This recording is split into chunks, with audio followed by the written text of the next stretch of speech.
Here we go. Calling this meeting to order.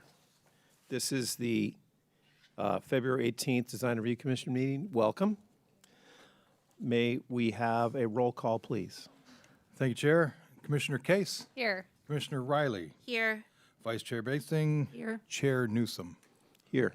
We do have one empty seat, but we do have a quorum. Excellent. Okay, so consent calendar. Do we have anything on the consent calendar for tonight? Do we suggest moving anything to consent calendar? We have nothing on the calendar, nor do we have any recommendations to move anything to the calendar. Excellent. Okay. Now, on to 3, public communications. This portion of the meeting is reserved for comment items not on the agenda. Under the Brown Act, the Commission cannot act on items raised during public communications, but may respond briefly to statements made or questions posed, request clarification, or refer an item to staff. Do we have anybody with speaker cards to talk about items not on the agenda? Hearing none, moving on. So now's the part where we ask about ex parte communications. Has anybody on this commission had any ex parte communications with any members of the public? No. Excellent.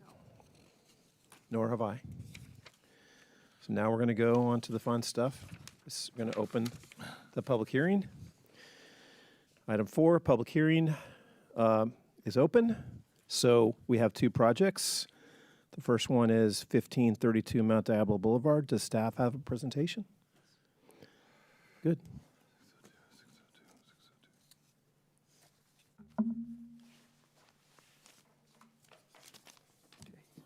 Okay, good evening, Design Review Chair, Vice Chair, and Commissioners. My name is Stephen Cook, Assistant Planner with the City's Community Development Department. This item before you tonight is a proposed mixed-use development located at 1532 Mount Diablo Boulevard. The project is associated with planning application number Y25050. And I will have a slide prepared.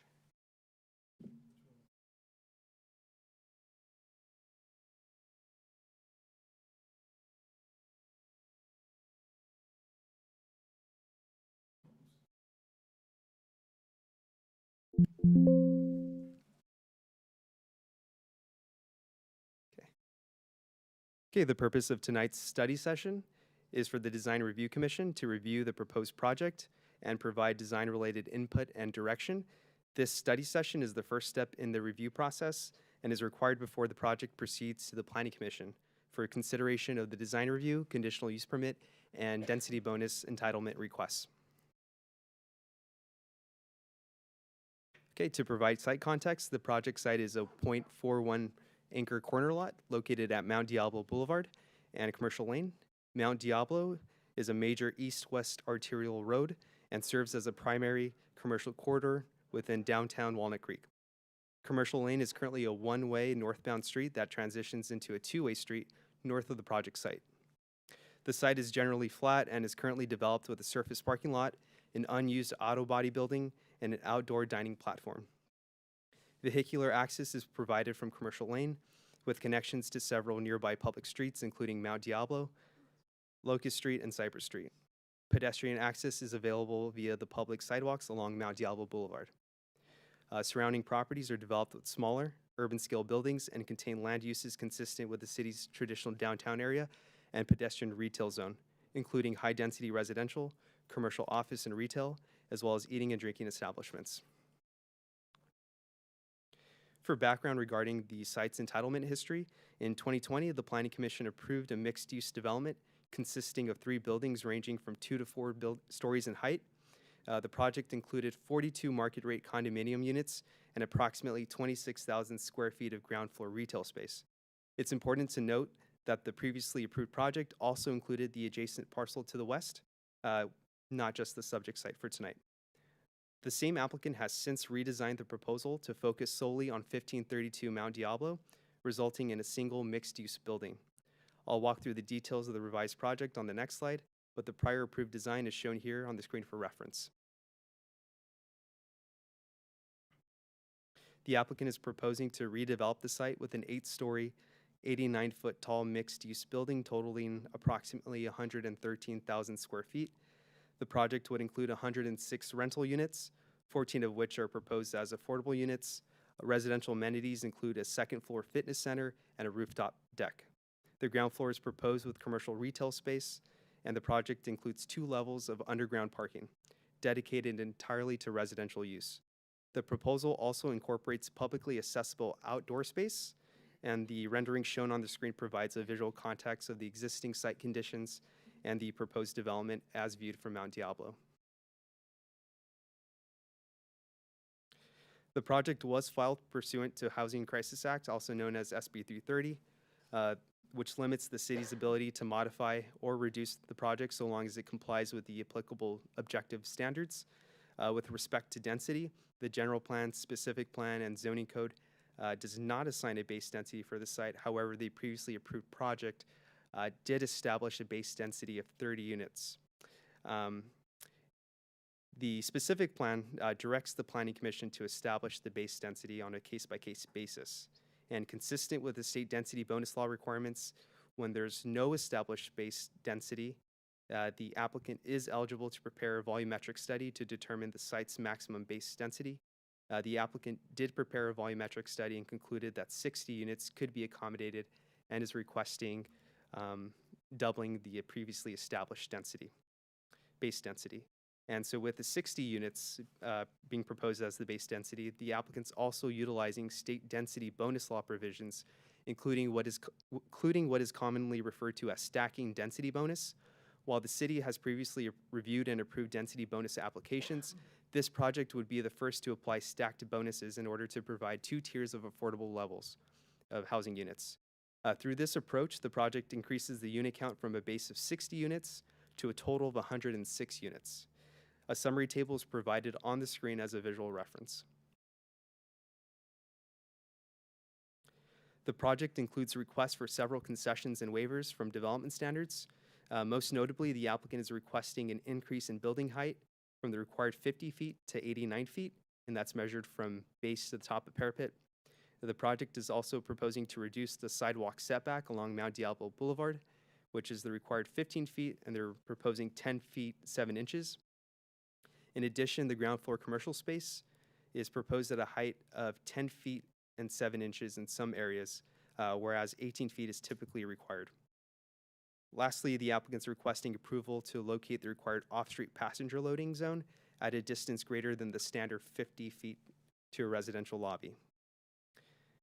In terms of concessions, the applicant is requesting to reduce the required amount of private open space per unit, as well as a reduction in overall parking. The project proposes a total of 69 parking stalls dedicated to residential use and no on-site parking for the commercial component. On the screen, there are 2 design options. Option A reflects the original design submitted to staff and included in the project plans. During review, engineering staff identified potential visibility and circulation issues at the rear of the site, specifically vehicles exiting the underground garage and vehicles traveling northbound on the commercial lane could experience a site distance conflict. And I'll highlight that here on the screen. So cars entering up commercial lane could potentially have conflict with cars exiting out of the parking garage here. So in a response, staff directed the applicant to explore a design solution to address this potential safety issue. After the agenda was published, the applicant submitted a revised layout shown here as option B. This redesign relocates the garage entrance and removes the loading zone from commercial lane to improve circulation and visibility. So again, the change is sort of flipped and is placed here for the entrance to the parking garage, and then the loading zone has been relocated from commercial lane here at the rear of the site. In terms of the overall site design, the project proposes ground floor retail space oriented towards Mount Diablo with primary pedestrian access from the public sidewalk. And the hatched area shown on the plans identifies the portion of the commercial space that meets the 18-foot ceiling height requirement, while a portion at the back of the commercial space will be requesting the waiver to reduce it to approximately 10 feet. The publicly accessible outdoor space, which is also accessed from Mount Diablo and incorporates a courtyard pathway leading to the residential lobby, is proposed. So that's accessed from the public sidewalk up the courtyard. Here's the minimally required outdoor space, which then extends into the residential lobby. And then additional ground floor elements, including utility rooms and separate trash rooms dedicated to residential and commercial uses, are provided on site. Excuse me.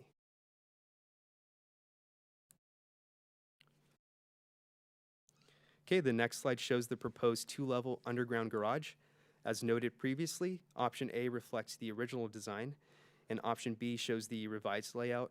While option B improves circulation and site visibility, it results in a reduction in the total number of parking spaces provided. This slide illustrates the floor plans on the second floor, floors 3 through 8, and the roof plan. Notably, residential amenities, including a 945 square foot fitness center, is located on the second floor, as well as an open air rooftop deck dedicated for residents. Here's the fitness center located on the second floor, and then the image here is the rooftop deck.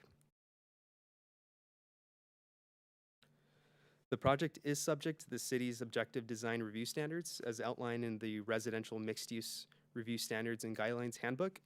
The design was developed to meet the majority of the city's design review standards, while also maximizing the allowable unit count under the state density bonus law. This facade features a combination of medium and light brick finish with window trim and railing in charcoal gray aluminum and steel.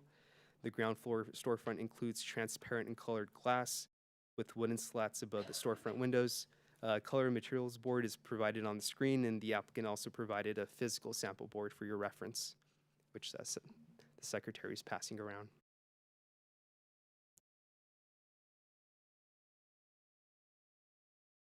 Okay, this slide shows the remaining building elevations.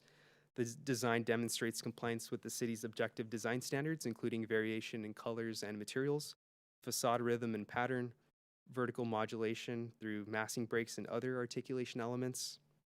The applicant has provided a table summarizing their response to each design review standard, which can be found on the second sheet of the project plans included in the staff report as attachment 1.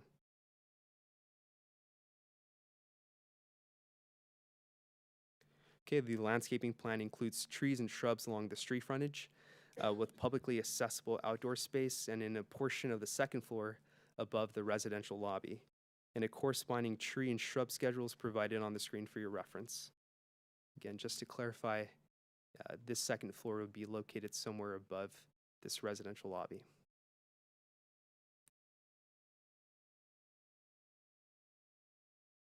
Okay, and the landscape plan also includes planted areas on the rooftop deck, providing shaded spaces for residents utilizing the rooftop amenities as well.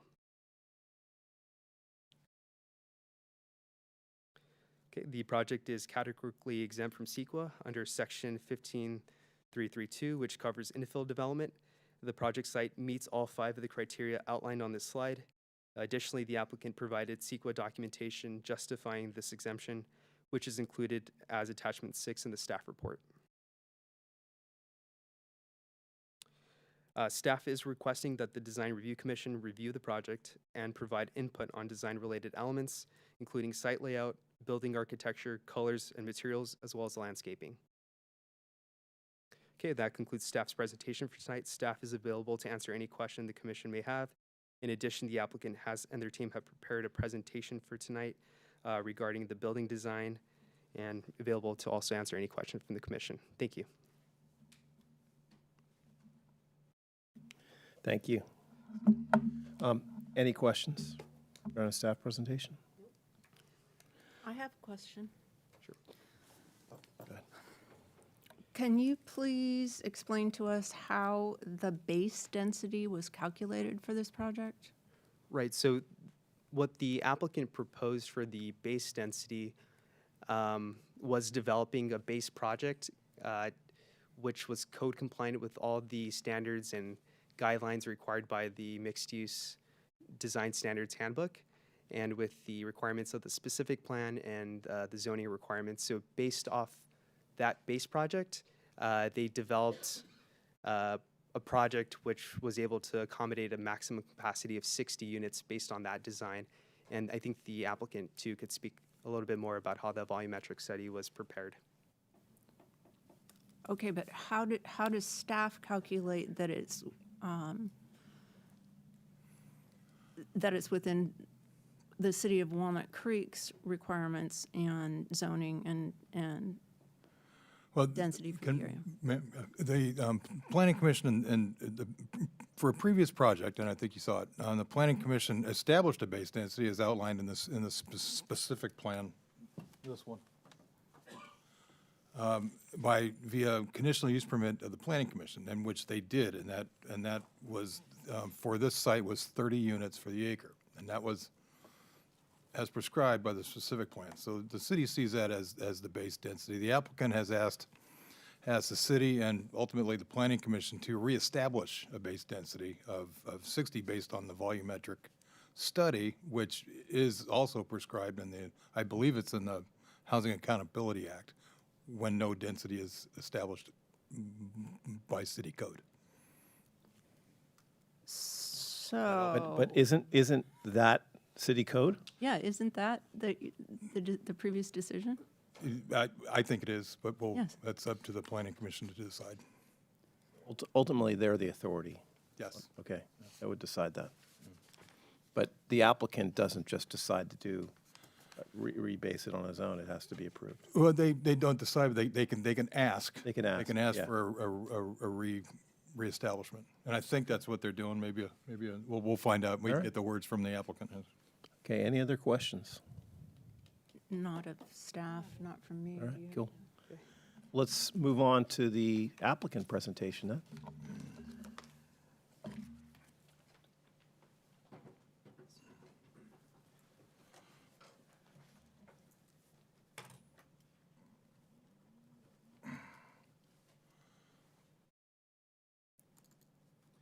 Please introduce yourself when you know who you are and stuff. Yeah, thanks. I'm going to introduce myself when we started. So I'm Dirk Powells from Perry Architects, and we have been working on the 1532 project for a while, and I'm going to present you the progress that we made. Talking to the mic. Okay. All right. I haven't done this in a while. Last one was like 10 years ago. Here we go.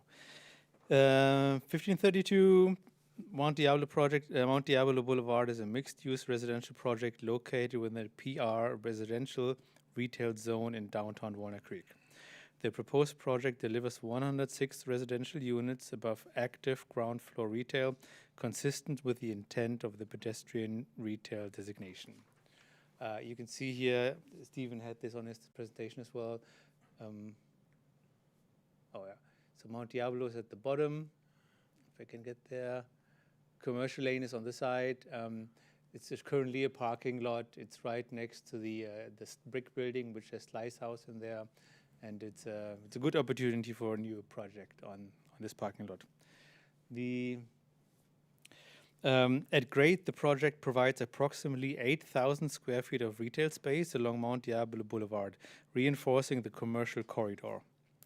The building has been designed to meet the 18-foot ground floor retail height requirement for the first 45 feet of the retail space. The residential entry is set back further to provide unobstructed retail at the front and to allow for the future 20-foot wide paseo at the southwest side of the property. So per the specific plan, there is supposed to be a paseo. There's supposed to be a 20-foot wide paseo planned right in this area. We are dedicating 10 foot to this 20-foot wide paseo. The other 20 feet need to come for the remaining property on the left to us.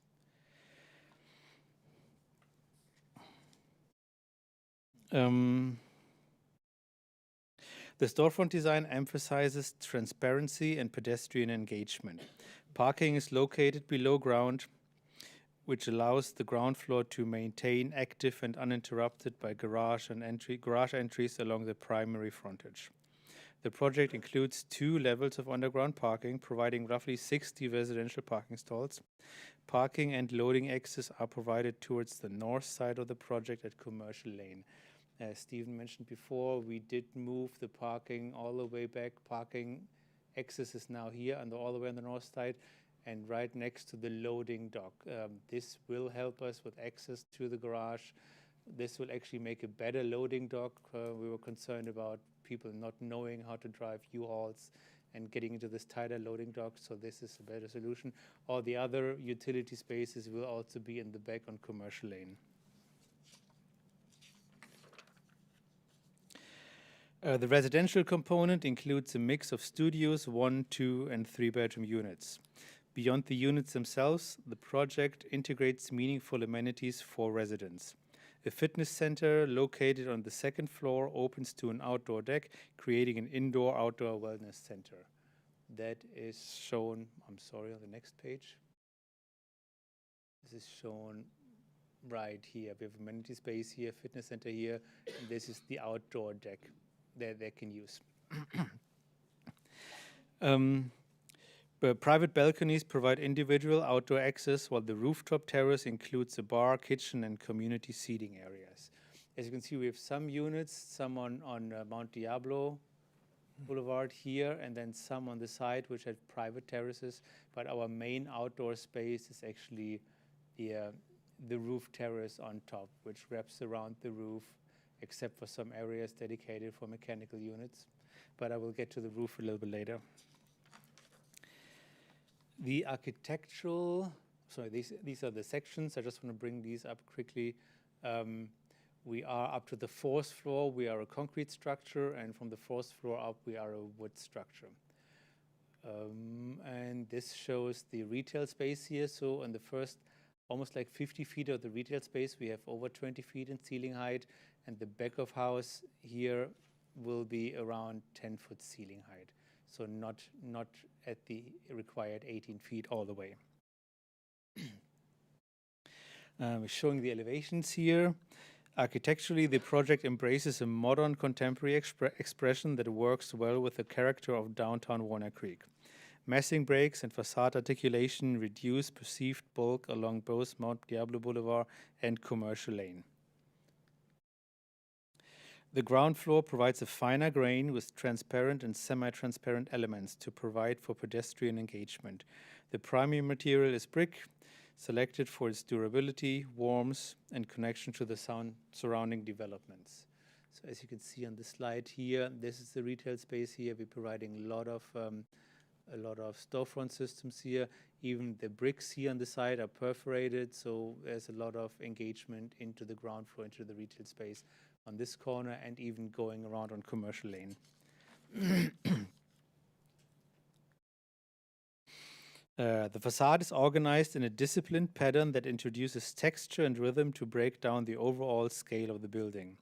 Recesses and material shifts create depth and shadow, helping the building read as a composition of smaller elements rather than a single volume. So we choose a brick facade for the main building. As you can see here, there is elements of the white brick and elements of the dark brick.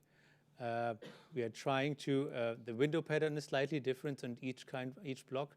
We are trying to introduce, where you see the railings here, we are trying to use Juliet balconies, so these windows can be fully opened. All the windows are set back between 6 and 8 inches to give the expression of a more punched window opening, to give it some depth and some shadow.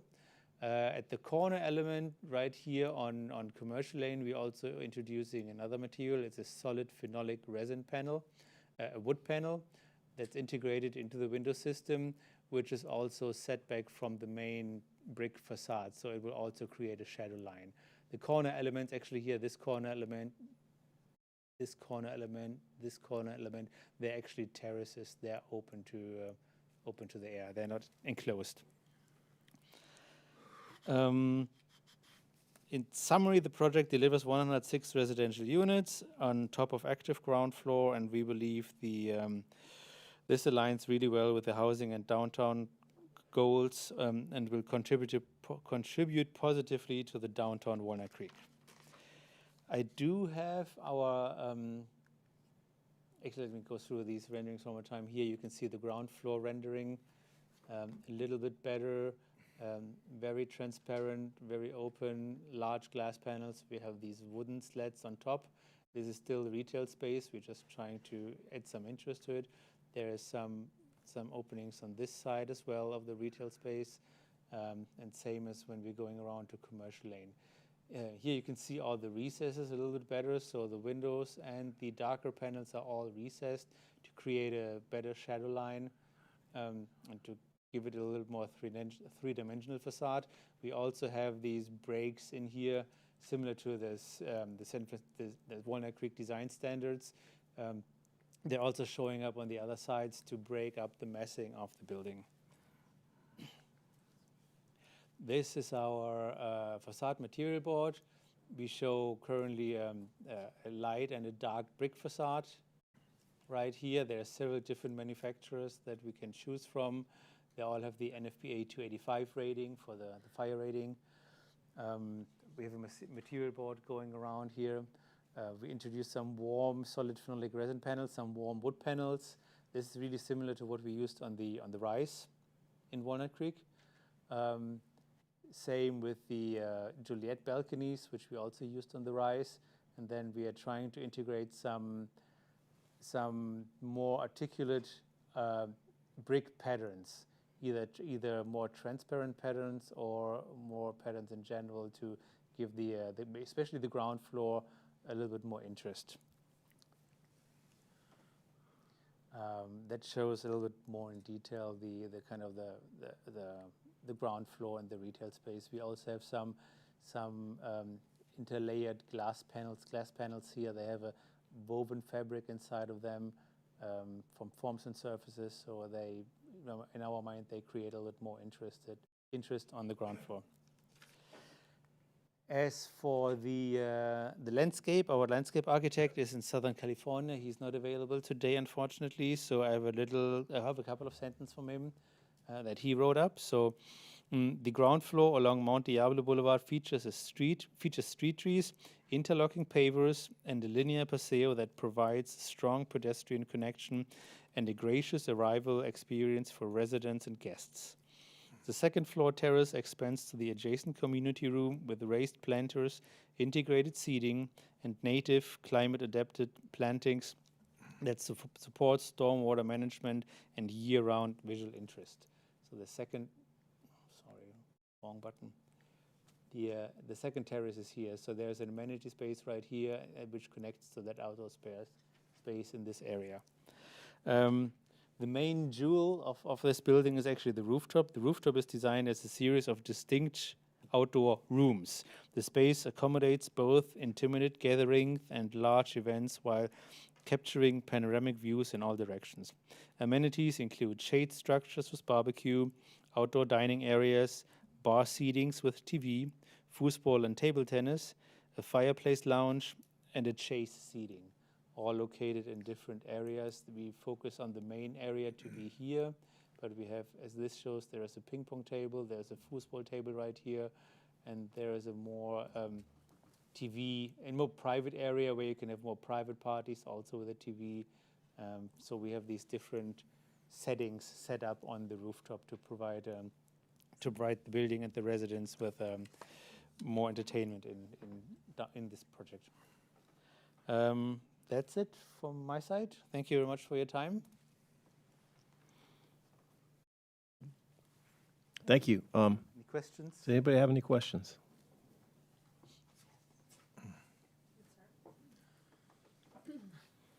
Thank you for your presentation. First, can you go through how the fire access works on this property as far as enter, exit, egress, that type of stuff? Because I believe there was mention that one part of the road was one way of Commercial Lane. Correct. That is correct. Commercial Lane is a one-way lane coming from Mount Diablo and going in here. We did talk to a fire consultant and Vatri, who is a parking and also a truck. They do truck templates. They laid out a truck template over the road here, and they determined that the road is wide enough for fire apparatus access all the way. Does that take into account the dumpsters that the tenants on the other side of Commercial Lane store in the alley or in Commercial Lane? They should, no, I'm not aware of that, so they should be stored not in the alley, that's correct. Okay, but I believe that they currently are by those tenants, so just having a study to really understand and sign off by the fire department, I think would be very important for this, as far as access goes.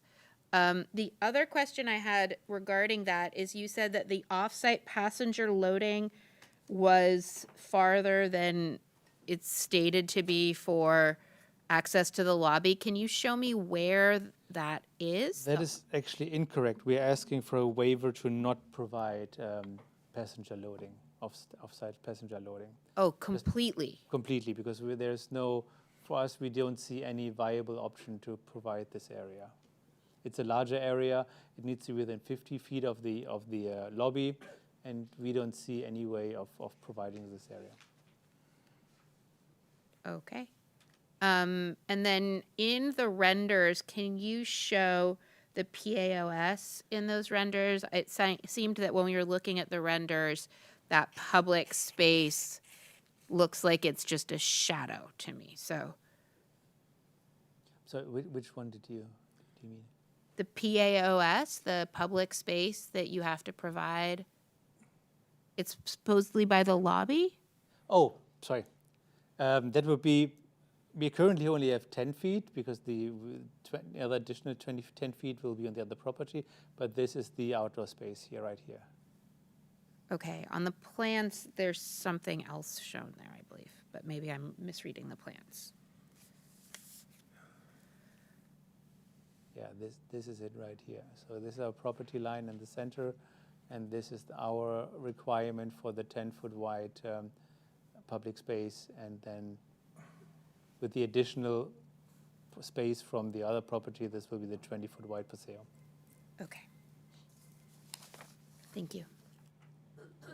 I have questions about that publicly accessible open space. In the specific plan, and maybe Chip knows, is it meant to connect all the way through, or is it meant to kind of terminate in half in this project and half in the future project? There's no requirement for it to go. To go all the on way this, through? yeah. Okay. Because I just was, I think maybe in line with my fellow commissioner, I was trying to understand how that's a publicly accessible open space as opposed to just a promenade to the lobby, right? So I don't know that it's conveying usability beyond somebody who lives there. And then I think you answered this, but I just wanted to confirm, the open space that's above the retail, is that accessible? Was it to the amenity space, or who has access to that? There's one to the left. And that's the amenity space There's one to the left, which is the amenity space right Okay. here. So this has access to the amenity space, possibly a gym. And then there are smaller terraces right here, and then shifting over right here. Yeah. And these will be private terraces, only accessible by the units. Okay, and as I'm guessing there's going to be some kind of control of, not hanging a beach Yeah. towel over the edge or something. Okay. We don't want that either. And then the main open space will be on the roof, which will be open to all the residents. Right. Okay. Just, I don't know, just curious, why the style change? Like, the architecture had the really interesting kind of slatted wood facade, and I realize it's a different density, right? But did that drive the change in the style to this more kind of blocky Scandinavian look? It's also an architecture change. So the previous project was submitted by Woods Baggett, and we were hired to do the state density bonus and get the taller project designed, and this is what we came up with. So. Okay. Those are my questions. Hi. Thank you for your presentation. So along those lines, you're asking for a waiver of the minimum sidewalk setback requirement so that you have a narrower sidewalk than the buildings adjacent to you. Is that correct? No, my understanding is from the planning department that there's a requirement for a minimum of 12-foot or 15-foot sidewalk. It's 15. But the planning department itself, in a really earlier stage, asked us to reduce that in order to align with the adjacent buildings next to us. That's my understanding. So that's why it was a planning department's suggestion to keep it at 10 feet. My recollection. From the previous project? Yeah, for the previous project, correct. Okay. So, And we took this over from the previous project and assumed this would be acceptable for this project as well. so while we're on the subject of the addition, of the adjacent retail and restaurant building that's been there for quite a while and has some valued tenants in it, or valued occupants in it, my question relates to your location of the terrace and the extension of the building closest to that building as opposed to flipping it. Why is the entrance to your retail space further away from the existing retail and sort of on an island by itself, when if you flipped that, you would have your retail along the same line as the rest of the retail, and there would be this poke-out thing that blocks everything that Teleferic has relative to view or atmosphere, would be on the other side and would create a setback that would alleviate or mitigate some of the impacts that you're going to have on the surrounding. I'm sorry, are you talking about? Yes, I'm talking about that, You're talking about this massing here? that massing. We usually, as architects, we usually try to strengthen the corner, so bring a higher or a denser massing element on the corner. This was one of the reasons, and we do feel the retail is still going all the way through. So there's retail access. The doors might be shifting, but there's retail access all the way along up until the corner. So this retail is really close to the slice house next door. I understand your massing concept and breaking up the front. My question is, why isn't it on the other side to try and mitigate some of the damage to the adjacent retail building that uses those upper floors for atmosphere and view for their patrons? That is something we can look at it, but Okay, makes sense. Yeah, great. I agree. Let's see, what were my other? So you mentioned that the first several floors are concrete and the top 4 floors are wood construction? Yeah. And that meets with fire department requirements? Yeah. They don't have any problem with that in light of what the commissioner said about the access around the building? That's correct. That's a really similar approach what was done at the Rise. Okay.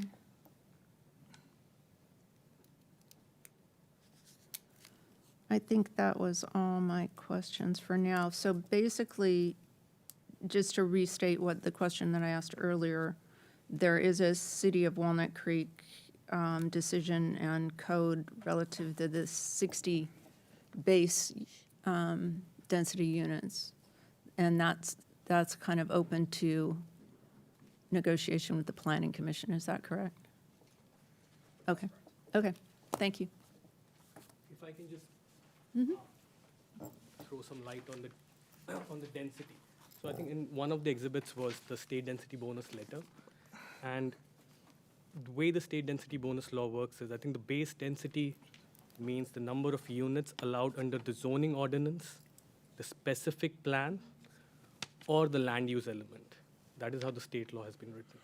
Now, in none of the zoning ordinance specific plan or the land use element, there's a numerical density, a prescriptive numerical density for this particular site.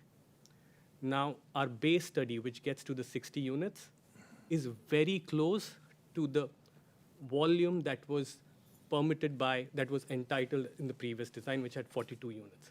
So so it's the same volume which stays within the 50 feet height, 50 feet envelope that was permitted by the city. But we have smaller units. And smaller units because because of a couple of reasons. One is this particular program allows us to have a better financial feasibility so that we can build it. The second thing is larger units tend to have higher gross rents needed.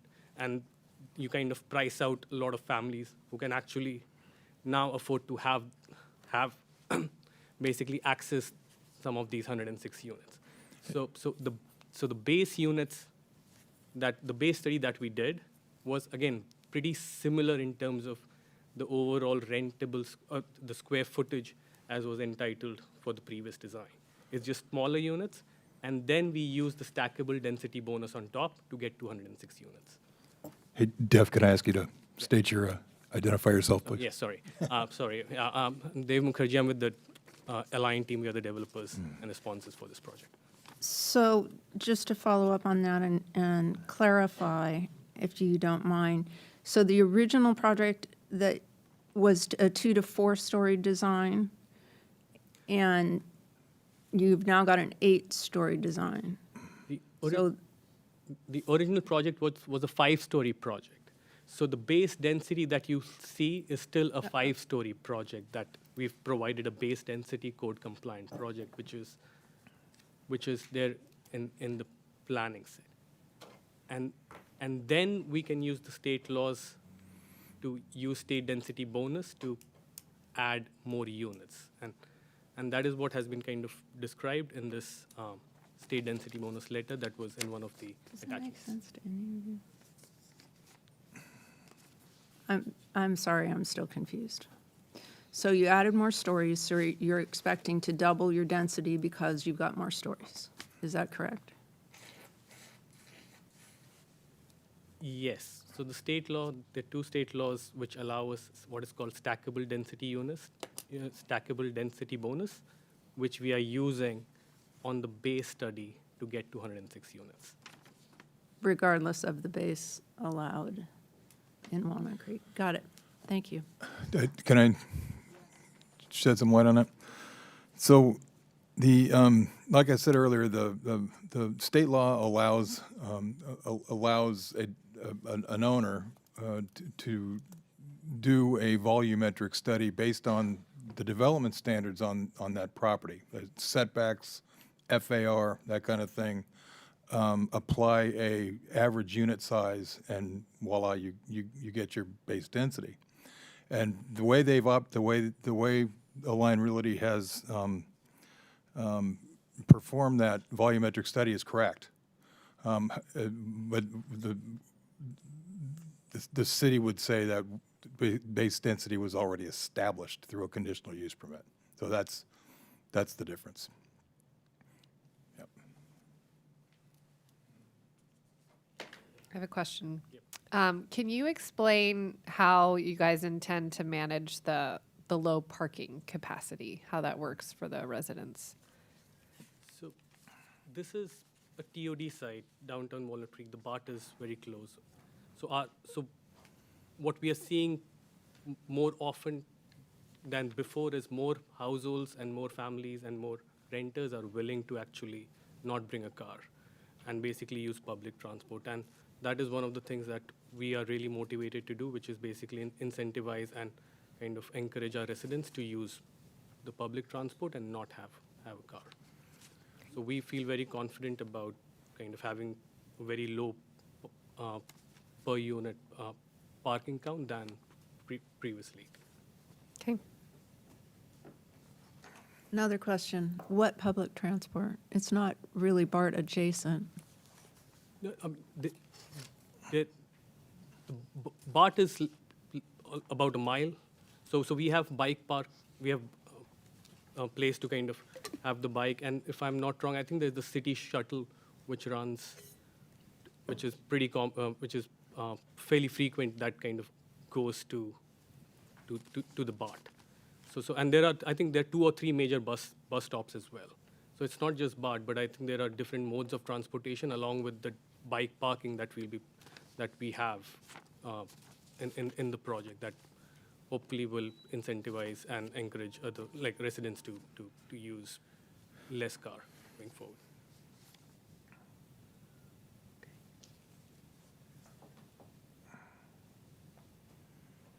Done?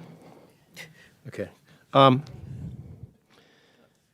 Just talking about the setbacks, so looking at this elevation, so the one that I see on the left there, how far away is that from the property line? It's 10 feet. 10 feet? 10 feet from the property line. So I guess theoretically, you could put another building just like this, 20 feet away from it. It would be 8 stories, and that's awfully dense, right? So, okay. Fire access, Cricket brought that up. Have you talked to the fire department about this building? We did briefly talk to them. We are in the mix of getting an appointment with them. So we are in the process. Yeah, I mean, okay, thanks. That's it for questions. I think next up on the agenda, we're done with your presentation then, right? Thank you. Thanks. Next up would be public comment, right? Yep. Okay, so now it's time for public comment. I see there's a number of people here. You have to turn in a speaker card to speak regarding this matter, and you have 2 minutes. A lot of people here, so hold to your 2 minutes, please. Let's go ahead. Do we have any cards? I don't. No cards for this, huh? Okay, so moving on, commissioner comments. You want to close? Closing the public hearing. Commissioner comments. Go ahead. Anybody? I mean, I can if you want. Go ahead.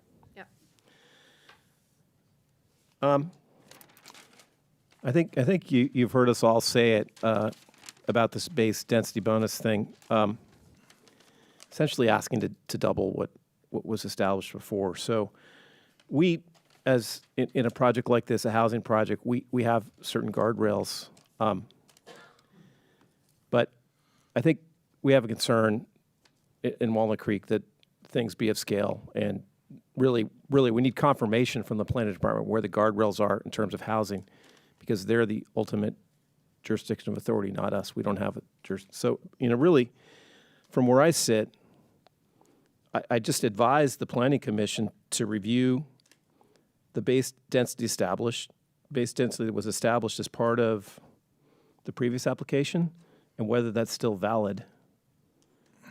That'd be my first comment, because this 8-story building is very much out of character for this part of town. Nothing's more than 3 stories. That's my first comment. Fire access is something that really has to be worked on here. That street commercial, as it stands right now, is kind of a fire trap, in my opinion.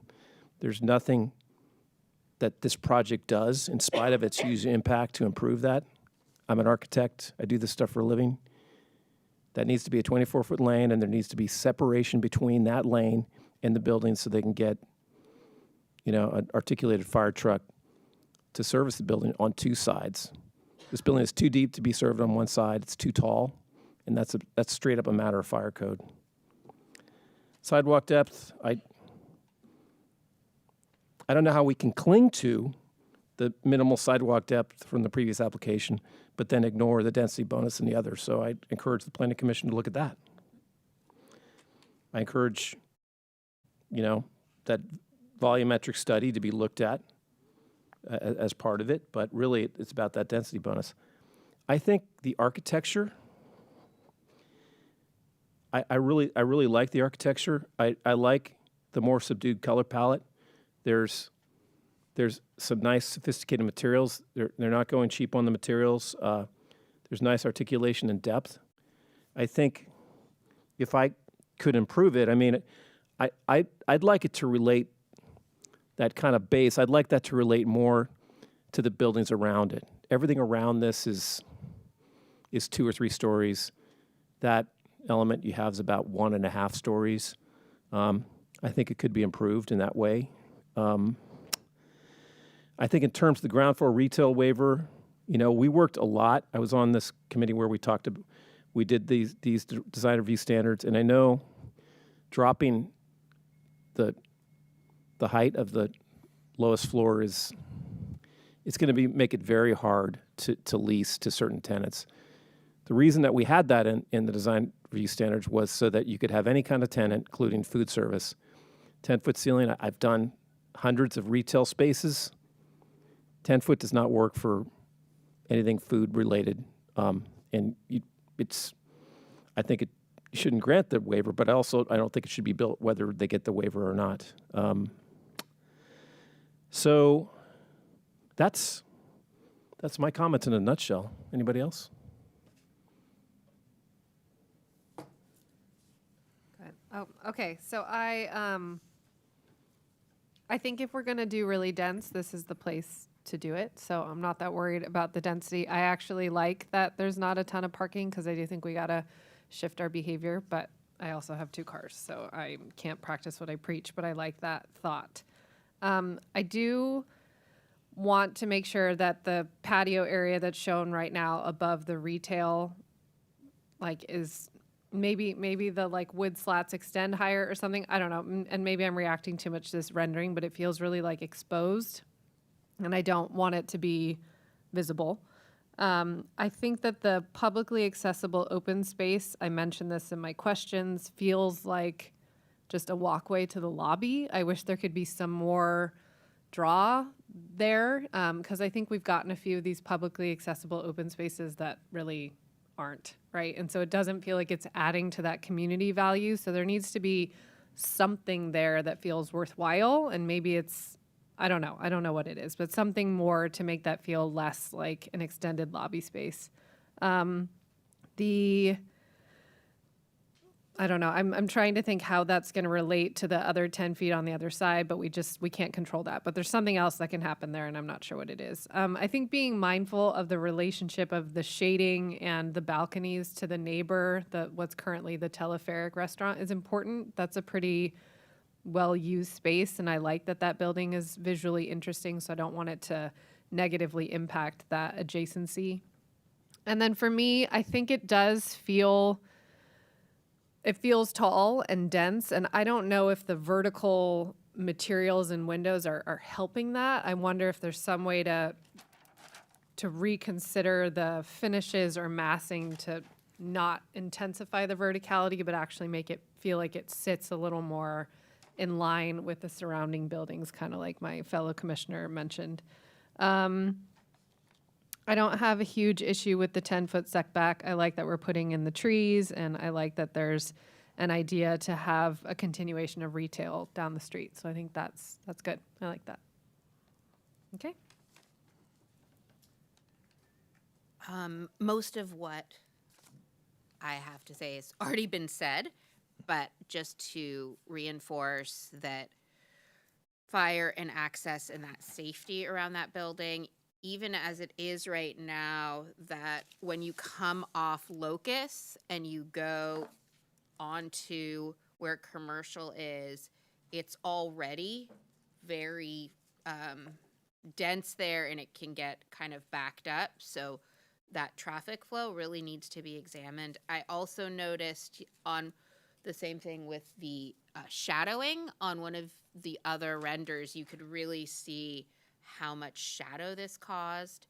I don't know how much power we have to say that it needs to somehow be smaller in that regard, but it would be nice. It does definitely feel like it's imposing, and even the suggestion that was made by my fellow commissioner about switching where that outdoor space is, I think would make a difference. I also feel like the publicly accessible outdoor space is a missed opportunity, and saying our public outdoor spaces for something that may or may not happen in the future with the adjacent lot is kind of not fulfilling that requirement. So if that could be looked at, I think that would be really helpful.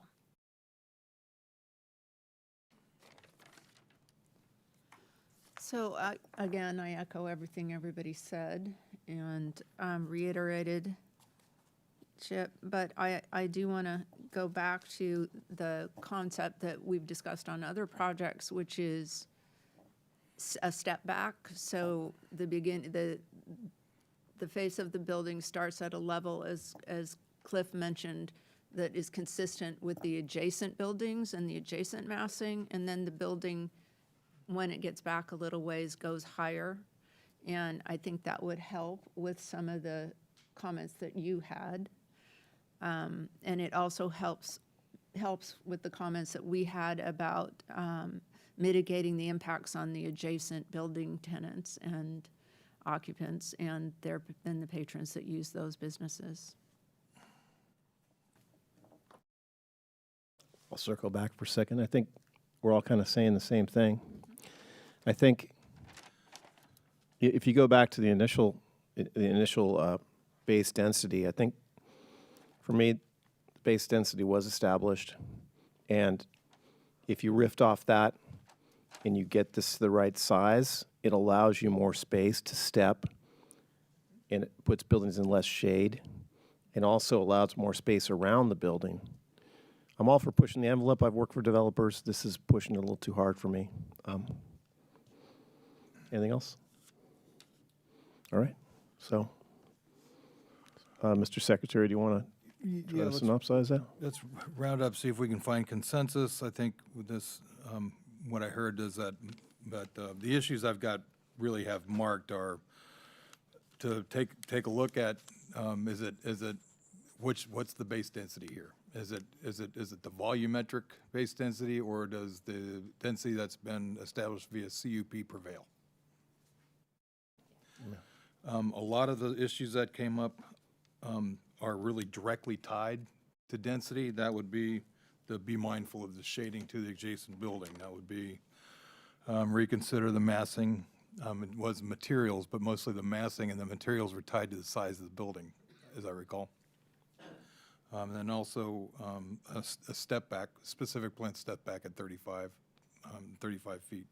That's also a density issue. So those will just be kind of wrapped up into that comment. There's also the sidewalk width. I don't think, it seems as if the sidewalk was maybe a 50-50 split here. Who is okay with a 10-foot sidewalk, with the sidewalk waiver?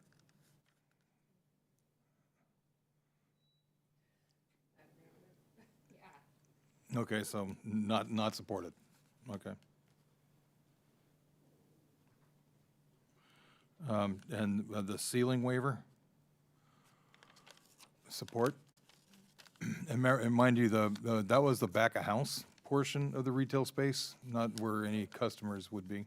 I don't know if that changes anything. That's where the kitchen would be. You can't have a 10-foot ceiling in a kitchen. No room for ducks.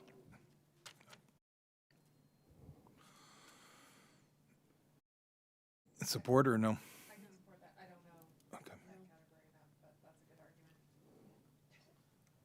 argument. I agree with Cliff. Phil, sorry. Jeez. Where am I? I agree with Phil. I don't know if I agree with Cliff or not. Sorry about It's that. kind of my name I'm spelled mixing backwards. Huh? everybody. I'd be like combining everybody's names. So that sounds as if that's not supported. Yeah. No, it's not supported, and I have recent experience with that. My niece just opened a restaurant 3 months ago. I have the publicly accessible open space could be better developed. Didn't really hear anything about the size of it, just that it's location, usefulness. Like it's programming. Programming. That's what I'm reacting to. Yeah. Or even how it interfaces with the street and the front of the building. Like I just don't feel like you'd even really know it was there or somewhere you could go. It's also tied to the density, right? So you're pushing as much as you can, maybe just pull back a little bit.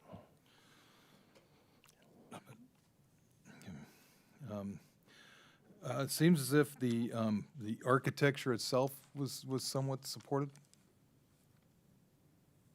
Yes, Okay. Yeah. in general, Okay. it's attractive, for sure. If the building remains this big, maybe take a look at some of the materials as for a change. I mean, I think so. I think the key might be trying to rebase it vertically to kind of better relate to the adjacent buildings. If it's this high, maybe look harder at flipping that corner massing to the other corner. Okay.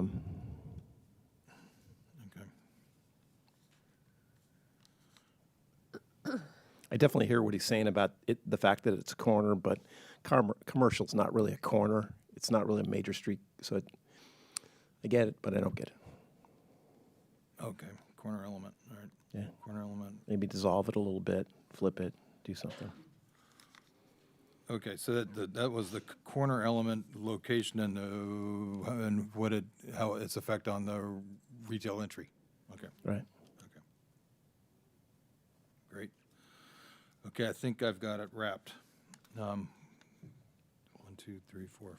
We have the 5 issues, the biggest issue being how is base density going to be considered? We talked about the fire access, but that's something for the fire department to deal with, right? So, Contra Costa Fire Protection District has looked at this. They've provided comments. Stephen, I don't believe there's any critical. It's still pending review. okay. All right. That's it then, Okay. I think. Yeah. All right, so that's the end of this matter, so we can move on to the next one. On to the next one. Which is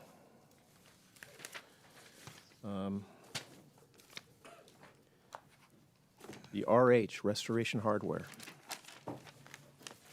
The staff has a presentation.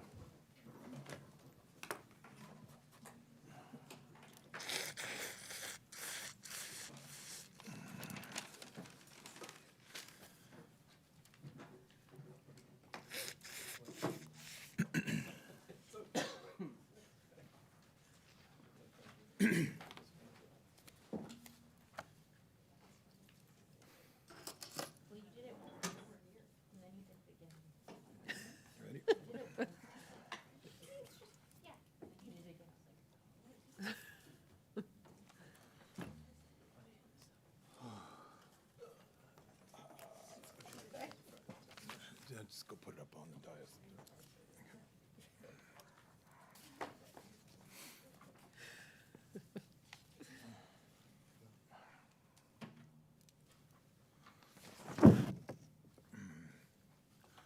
Gerardo's going to bring up some material samples.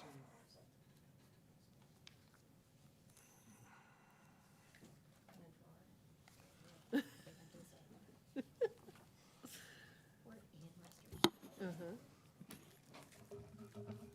grabbed the plans and I didn't get the plans, so, yeah, okay. I do want to see the box, yes, please. The drawer.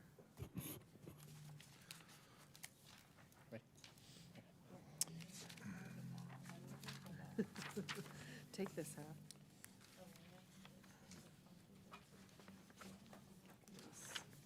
Good evening, Commissioners. My name is Gerardo Victoria, Assistant Planner, Community Development. The project before you today is the Restoration Hardware Commercial Development located at 1000 South Main Street. Just some historical context for you. This is Walnut Creek's most prominent intersection and commercial property. Mr. William Slusher in 1848 built a small cabin between what is now Main Street and Mount Diablo and established a community known as the Corners. The Corners was later renamed to Walnut Creek in the 1800s. Commercial properties over the years in the Corners intersection include the Corners property right here, which is the Tiffany Building, the Broadway Point Building, which is the Pottery Barn, and the Broadway Plaza development right here. The RH development is going to be located in this area right here. So this are the current buildings at the Corners intersection.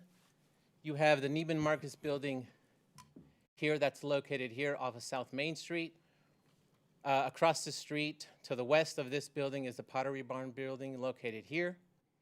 Across the street on Main Street is the Teleferic building located here. and then the Tiffany building located here. And as you can see, all of these buildings in this area are multi-story buildings. So the project calls to merge two lots.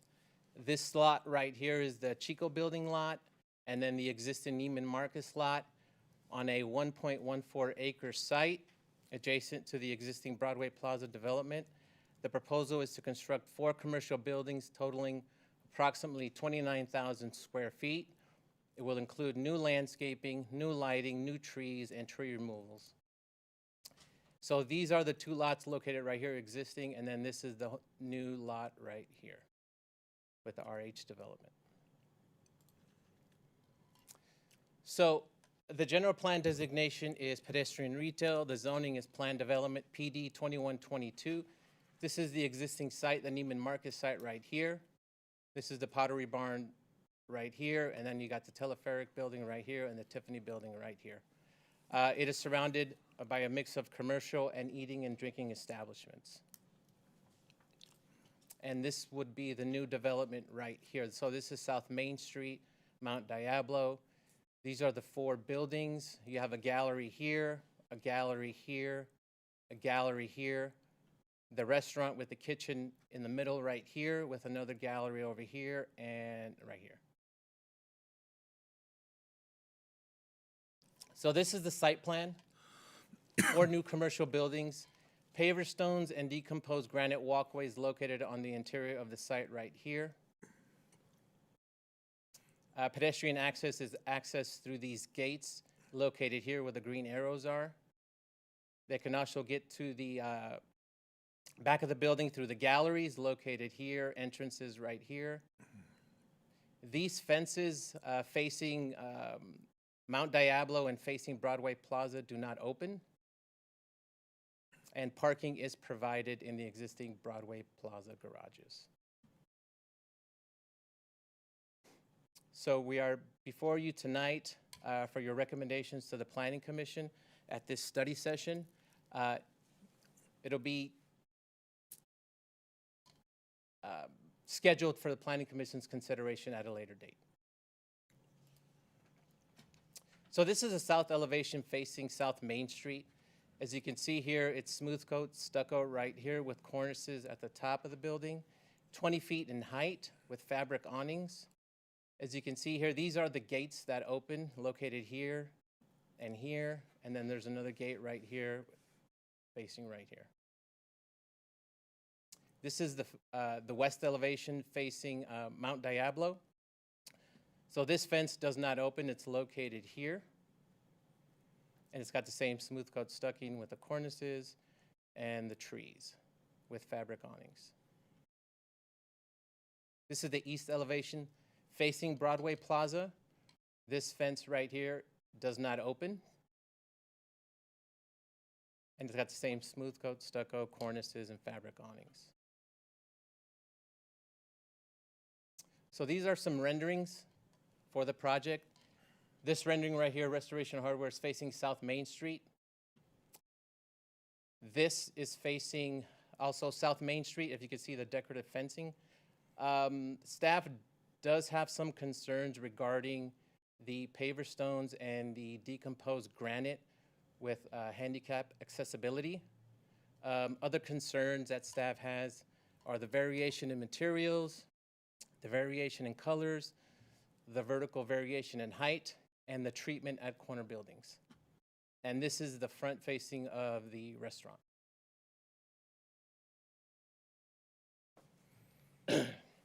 So this is the fence. It's a 10-foot fence that does not open, located here. And this is the gate that's also the same height that opens facing South Main Street. So this is the landscape plan. They are proposing to eliminate 11 trees, 10 of which are street trees. This maple tree right here has been approved by the city arborist to be removed. Over 20 trees line the project, located on the interior here, here, and here. And then they have some palm trees facing South Main Street and facing Mount Diablo.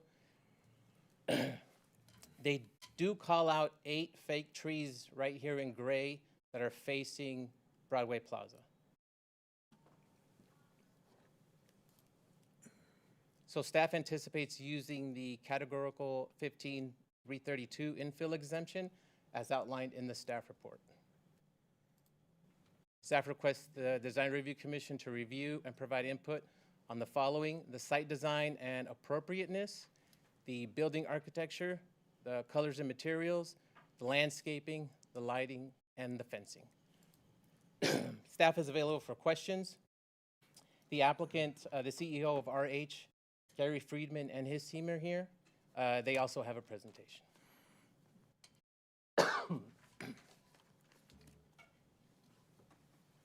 Thanks. Any questions for staff? No? Did you talk about lighting? Did I miss that? I did not. Okay. Maybe the applicant could talk about that when they come up. Okay. All right. Let's move on to the applicant presentation then.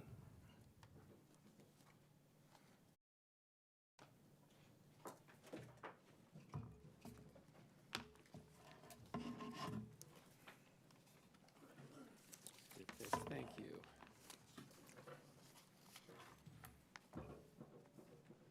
And I have a clicker here. Yes, I'm going to give it to you right now. Good evening, Commissioners. My name's Gary Friedman. I'm the Chairman and CEO of RH. I've been here 26 years. I actually have history with the Corners. I was the president of Williams-Sonoma Incorporated for 14 years, and I designed and developed and had built the Pottery Barn and the Williams-Sonoma at that intersection. So I'm back again. We're going to take you through an agenda that looks like this. Oh, down goes the next slide. Thank you. I'm going to spend a few minutes just talking about who we are, give you a few examples of our work, kind of frame the opportunity as we see it on this corner, and then share our plan, which would be a first of its kind RH design compound in Walnut Creek. So one doesn't exist anywhere else in the world. Go to the next slide. Whoops. Okay. So today, RH is the leading luxury home brand in North America. We have sales of approximately $3.5 billion. When I joined the company 26 years ago, we were a $300 million company, losing $40 million a year and on the edge of bankruptcy. So I invested money to keep it out of bankruptcy. I had to raise money 3 times in the first year to stay out of bankruptcy. Everybody told me it couldn't be done. We have a motto in this company we use as recruiting, is we say we're looking for a few good people who don't know what can't be done, because a lot of times if you know what can't be done, you'll never innovate and invent and find out what's possible. We are known for creating the most compelling collection of luxury home furnishings presented in the most inspiring spaces in the world. This is just one of our spaces. This is RH Boston. It's the gallery at the Historic Museum of Natural History that was built in 1860. We completely reimagined and restored the building. It was actually only the second building built in the Back Bay of Boston. The first building was the church, of course, which makes sense. The next slide here. We say we're obsessed with great architecture. We either find it and readapt it, or we build it. Spaces that are a reflection of human design, a study of balance, symmetry, and perfect proportions. Here you can see a drawing of the Vitruvian Man, circa 1490 by Leonardo da Vinci. Our philosophies in architecture actually date back all the way to Vitruvius, who is known as the first Roman architect in the 1st century BC.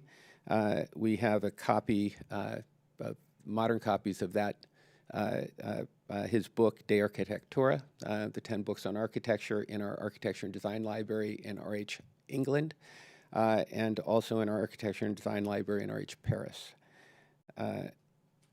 Next slide. We like to say we don't build retail stores. We build inspiring spaces, spaces that blur the lines between residential and retail, indoors and outdoors, home and hospitality. Spaces that activate all of the senses, and spaces that cannot be replicated online. This is a picture of RH England, the gallery at the historic Aynhoe Park. It's a 17th century 73-acre estate with 3 restaurants, the largest herd of white deer in all of Europe, and our first architecture and design library, which has historic volumes from not only Vitruvius and Da Vinci, but also Palladio, Scamozzi, and Alberti, some of the foundational architects of all time. On the next slide, you can see kind of a portion of the rear of the property. And we spent 4 years restoring and rehabilitating this property. Next slide, you can see one of the 3 restaurants. This is our Loggia restaurant. It's, we serve pizza and pastas, and underneath that wooden loggia, we also serve around fire pits and fountains all throughout that space. The next slide, I just want to share some of our latest work. We opened in September RH Paris on the Champs-Élysées, right off the Avenue Montaigne. And to play the video, what do I have to do? Oh, okay, great, thank you. It includes a letter I wrote to the city of Paris.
At RH Paris, you saw that we have 2 restaurants, actually, one on the second level terrace overlooking the garden, and one on the top 2 floors, the top floor and the rooftop.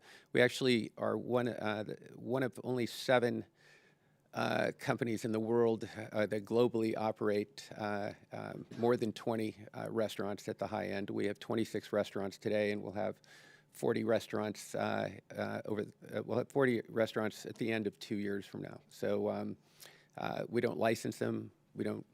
We believe brands with more control will become more valuable than brands with less control. So we don't license anything.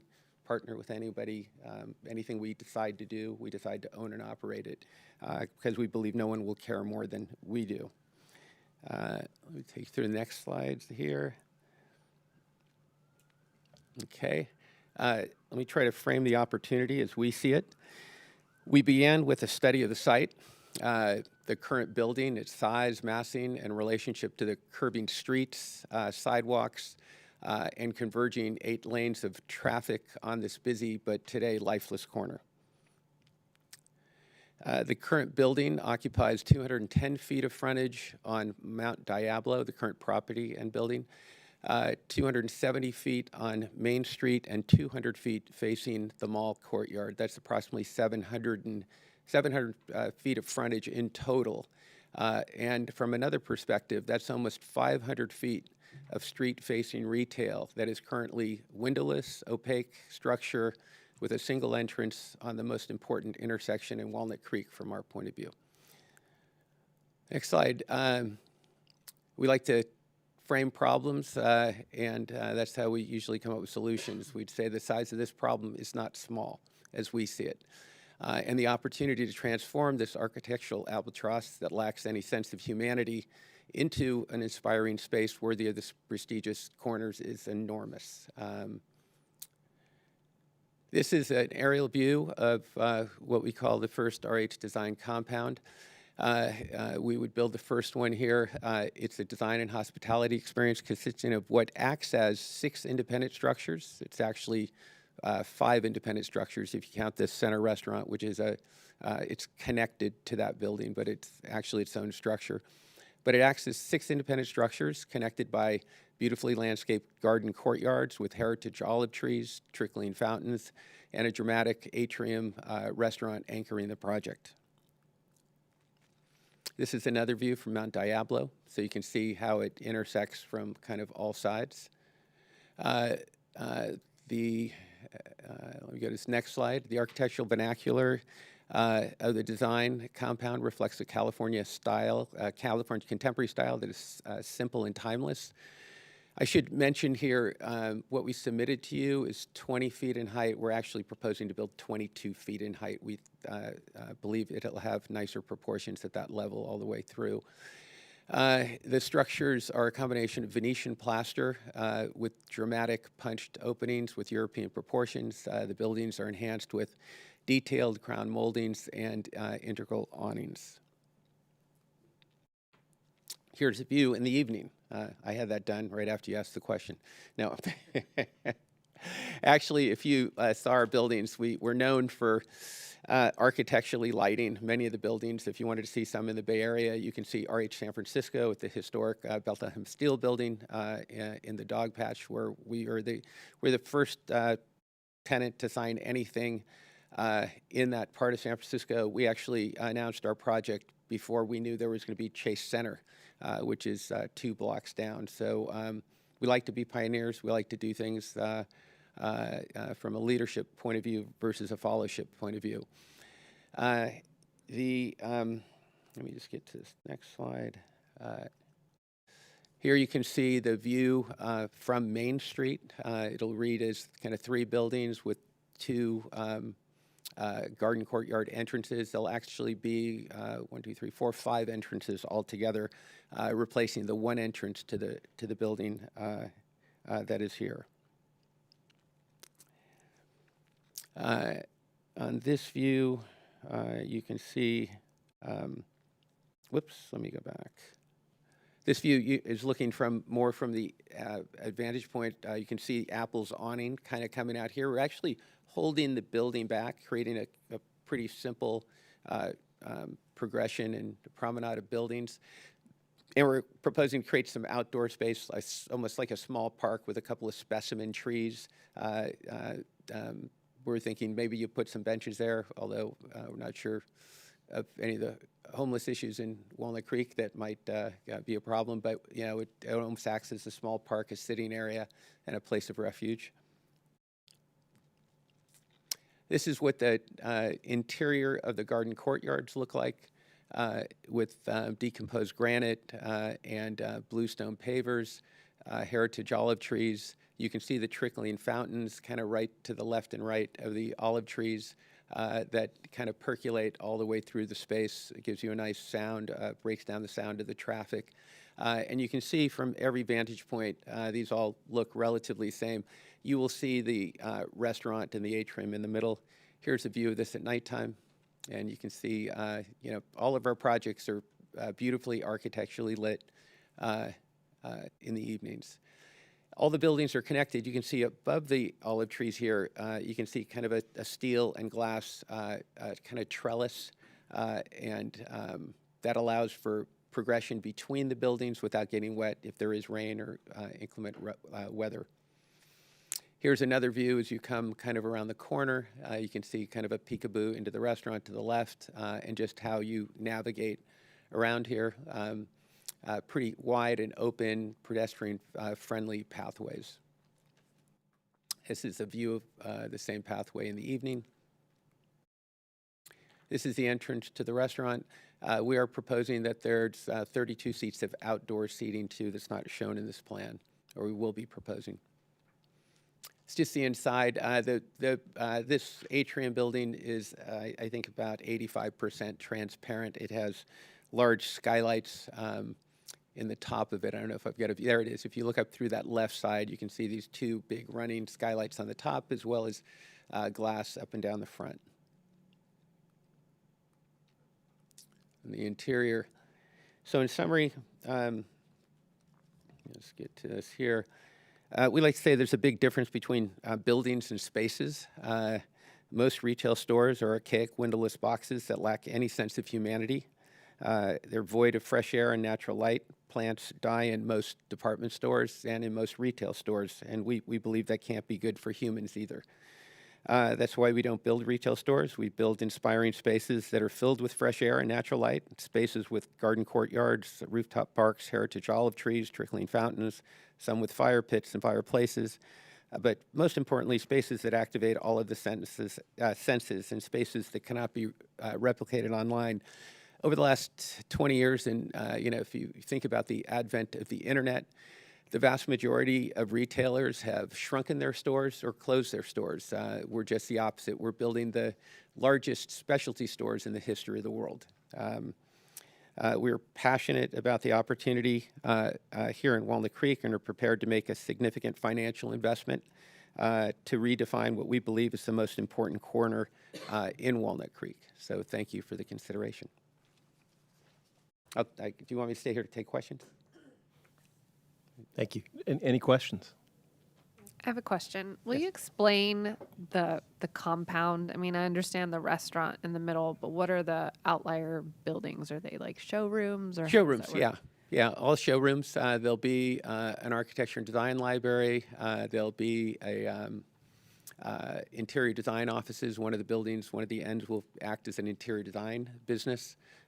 Inside of our single businesses, we have not just the retail business and the restaurant business. We have we're the largest residential interior design firm in the world now, and so we have a kind of a separate inside to be integrated in the compound, but the building on the left side on Mount Diablo will act as RH Interior Design and be signed like that from the outside.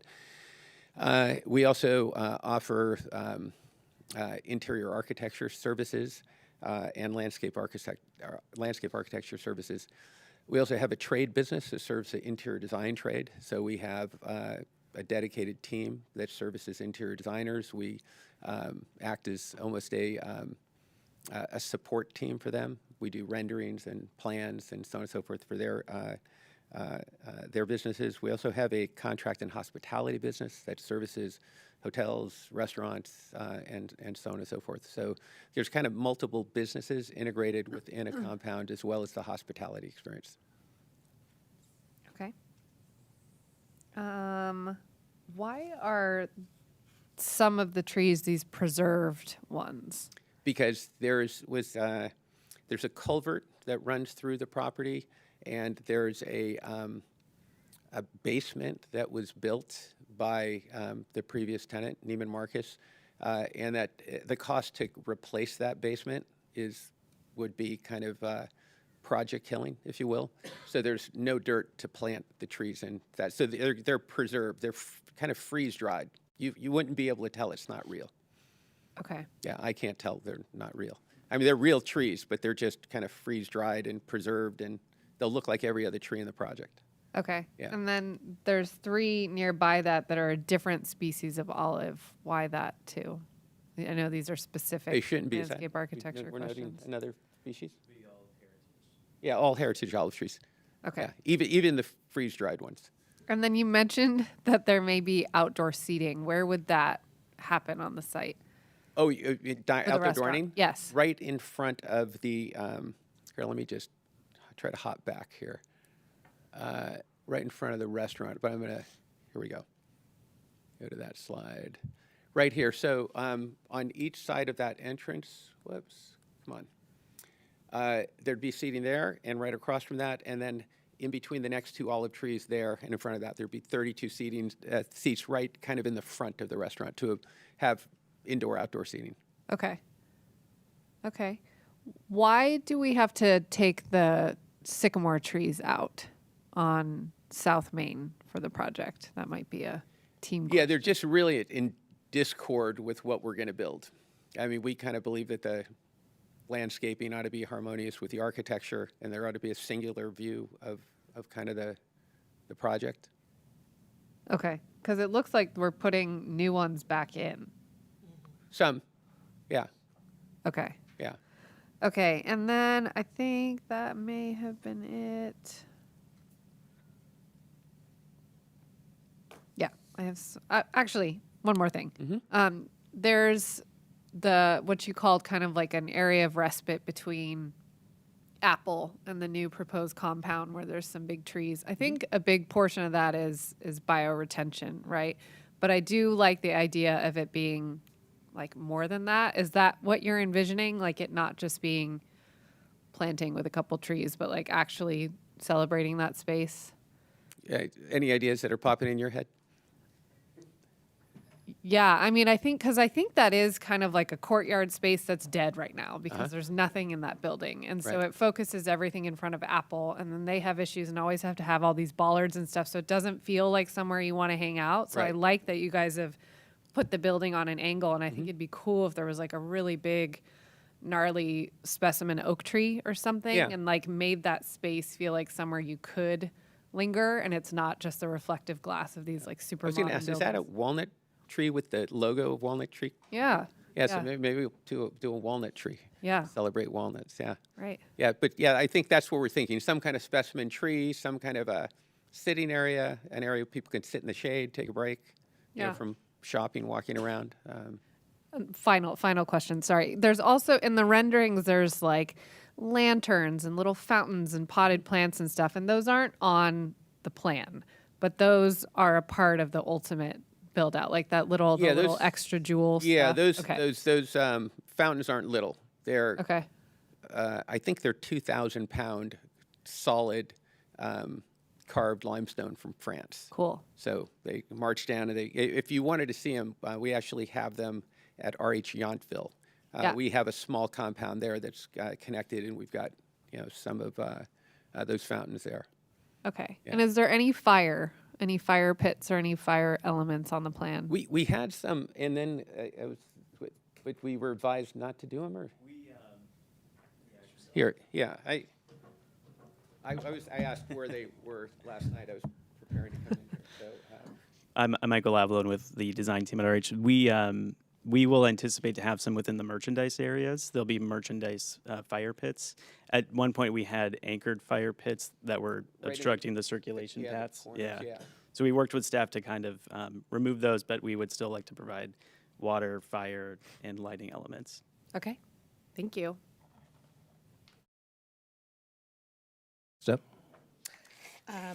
Okay, so series of questions. The first is looking at the architecture of the building. Your presentation was really about architecture and preserving architecture, and I just would like an explanation on how the proposed design relates to a Northern California vernacular.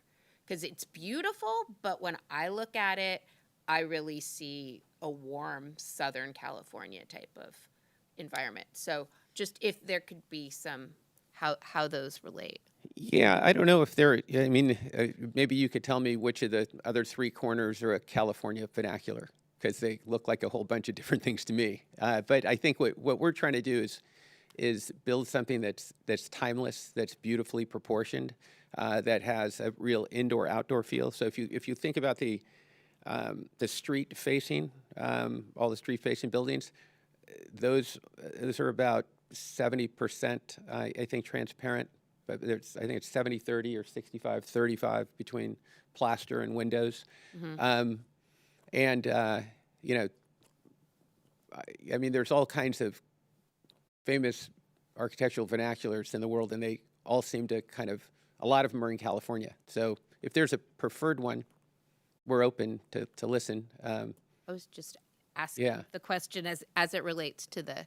Yeah, I think that the overall essence of it is very much an indoor-outdoor experience. I mean, I don't think anybody's built a compound. A retailer's ever built a interconnected indoor-outdoor compound, anchored by a restaurant. And I think that in and of itself reflects a California point of view, very much of an indoor-outdoor living. Kind of made famous by Michael Taylor, who's one of the famous interior designers. Some called him a pseudo-architect. He helped design the Auberge du Soleil in the Napa Valley, and we actually just purchased his business recently.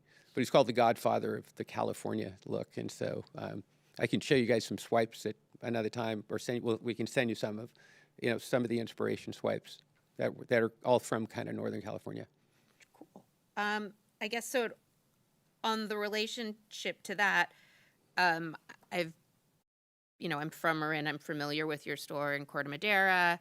I have been many times to the store on Melrose in Los Angeles.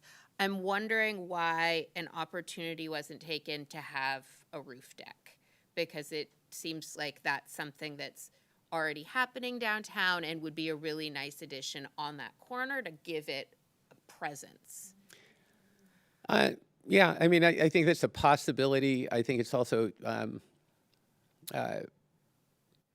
the current owners of the development that we would be leasing from weren't interested in leasing a part of it. They wanted to lease the whole thing. And, so what we tried to do is say, how do we take what was a, big department store pad, and, how do you create something has a lot of humanity, facing consumers, lots of entrances and exits, that lots of transparency, looks beautiful from all angles, whether you're driving this way or that way. That's why Casey had mentioned how we pivoted the front corner by Apple, because when you're driving around that corner, you're able to kind of have a focal point coming around that corner. So, I mean, if someone wanted to spend the money and build a 3-story thing there, but it would, for us, it wouldn't work financially to take the entire space, is very expensive, to take that corner and all the so what we try to do is say, okay, we can't take a part of it. What would we do with the whole of it? So that's how we came up with this. But the whole center of it will be filled with light, which is what I love. Right. The sun hits every part of it, and when you look at the path of the sun here and how it comes across and comes down, kind of almost over the top of Maine, during the summer, it's going to kind of wash into that central courtyard garden and the transparent restaurant. You'll be sitting there looking into garden. So, yeah.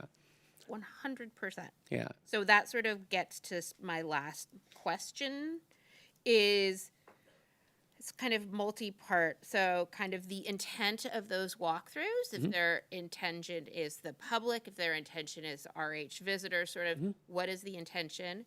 As part of that, are you going to have your outdoor furniture sales there, or is it going to, so it's going to be like the... Yeah, we're the largest high-end outdoor furniture company in the world. So we design things, obviously, So it's it's the sell- outdoor showroom. It's outdoor showroom, it's outdoor travel, it, lets in light, and, a place where people can sit down, take a load off, enjoy a glass of wine, or, And so on that note, is it also the primary access to the restaurant is through those? all five of the entrances from the corner of Mount Diablo and Main, coming down around Main and around that other corner. All five of those, plus the two garden courtyards from that side, all converge onto the interior courtyard, which is where the restaurant is. So I guess then the question would be, to get to the restaurant, people do have to walk over the bluestone pavers. Is there a way to access the restaurant and not go through that bluestone paver? We have bluestone pavers in probably 40 developments around the world. We don't have any problem from accessibility or other issues.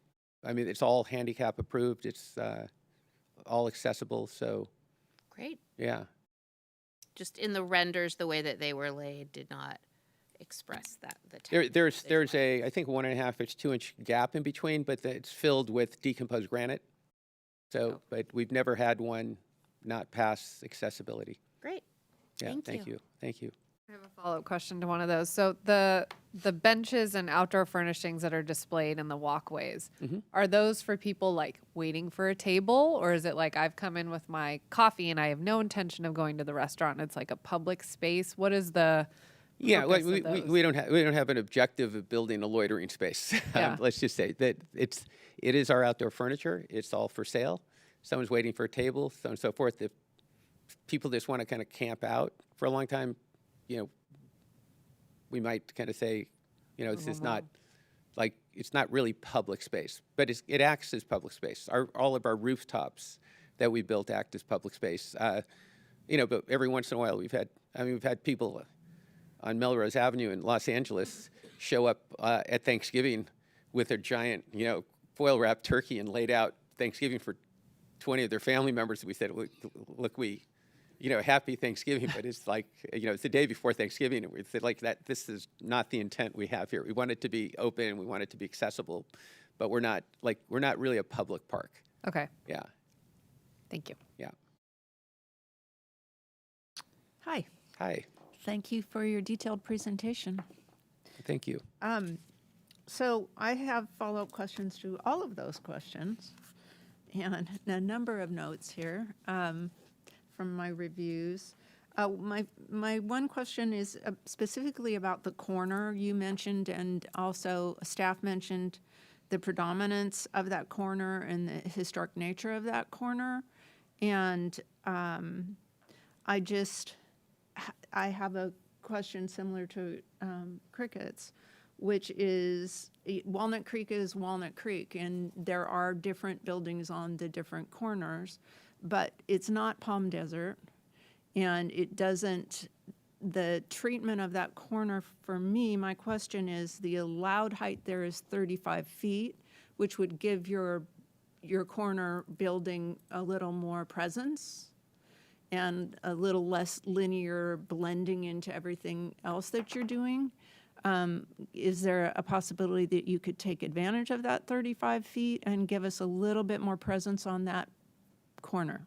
I just don't know what I'd do with it. It would be a fake facade and then look like it's kind of at discord with the rest of the compound. So we see the compound as one integrated kind of statement. And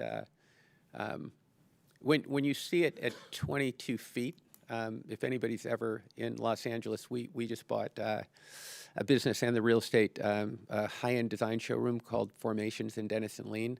The Denison Lean building is actually the inspiration for this building. It's been there for 30 plus years. I think it's one of the most beautifully proportioned pieces of real estate. It's 22 feet in height. When you're standing there as a human, it feels impactful when you drive up to it. I mean, it's not going to feel like the Neiman Marcus did. I think I would say to our teams, you have to, have a balanced perspective, not a singular point of view. I mean, you can say, hey, we want this height, but in what context? And, in the context of just having the height, you could say Neiman Marcus look good. you know, and I'd argue Neiman Marcus is a cacophony.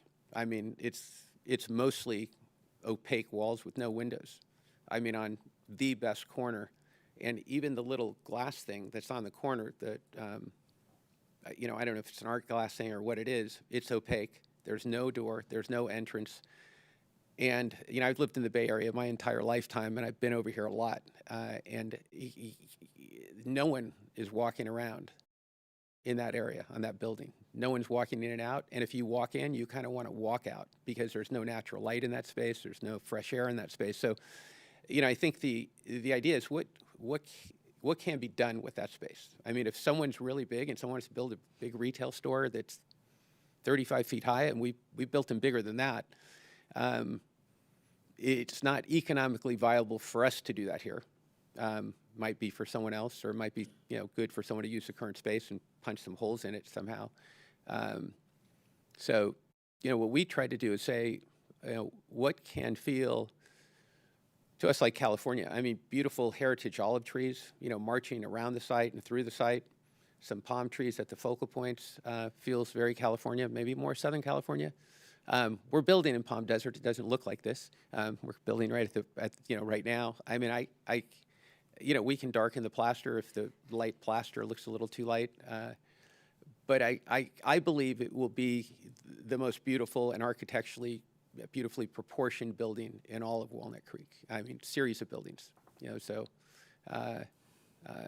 and we've done a lot of, you know, really great projects. Some of them have been on this planet for almost 200 years that have been preserved. And so, but it's all a matter of point of view. I mean, like, you know, I'd ask, I mean, tell me which building's your favorite one on that corner and why. I mean, you know, it's you know, it's the debate. We're trying to look at the bigger picture and say, there's a big piece of property on the best corner, Walnut Street, Walnut Creek. It's had something that had lacked any sense of humanity, any sense of light. No light went into that corner anywhere. And, you know, what can you do with it? You know, and what could we do with it that works for our building, that maybe works for the community? But we like to say, don't let perfect be the enemy of great, you know, because otherwise things never get started and never get done. So, you know, we think this is massively better than what's there. Like, not a little better, massively better than what's there. Doesn't mean you have to agree with us. You know, that's our point of view. And we believe it'll work for our building. I mean, it'll work for our business. And you know, and I think we're a pretty good bet for Walnut Creek. We've been doing this for a long time. I've been here 26 years. And we're the best in the world at what we do from a business point of view, and we think we're the best in the world for what we do from an architectural and design point of view. So relative to your discussion about the openness in the compound and the fluidity of the access, why are there two gates that are locked? What is the reasoning for the locked gates? Yeah, I mean, it's just a matter of cost to operate. You know, we like to be able to greet people when they come into our spaces and welcome people and so on and so forth, and the cost to operate every gate or every entrance, like full-time, it's already an investment to operate 5 entrances. You know, so that's the only reason. And what I would say, also say, on the one side, on the 2 sides, the gates that are not open, there's elevation issues and elevation changes. Would require stairways and require ramps and things. It's a very expensive site just to get going here, because you've got the culvert and you have this drainage issue. So if you look at what we've done, and you've got a ramping issue down Mount Diablo when you're coming from the intersection. So you can see a kind of a retaining wall that's growing, that's all planted with the drainage requirements for the site. The drainage requirements here are the most complex I've ever encountered in any of the projects I've worked on. So that also was a consideration. Do we need to put an entrance here and another ADA, entrance and so on and so forth, and one on the other side where there's a grade change. We believe those are the least important entrances, because there's not another retailer facing this way, and we're right here. The thing on the corner, I think is it still a PF Chang's? I'm not sure. It might have closed, but going around the corner, there's entrances on this side. So we just felt the most energy, the most activity, the most flow into this project is going to come from the two end corners and Main Street, where we're going to propose valet parking and so on and so forth right there, which I believe Neiman Marcus also had in that same space. So following up on the culvert comments and your description of your fountains and the questions about the live trees and not live trees, we have a number of other properties in Walnut Creek that have to deal with those drainage and culvert issues, especially in Broadway Plaza, that have large scale trees in large planters.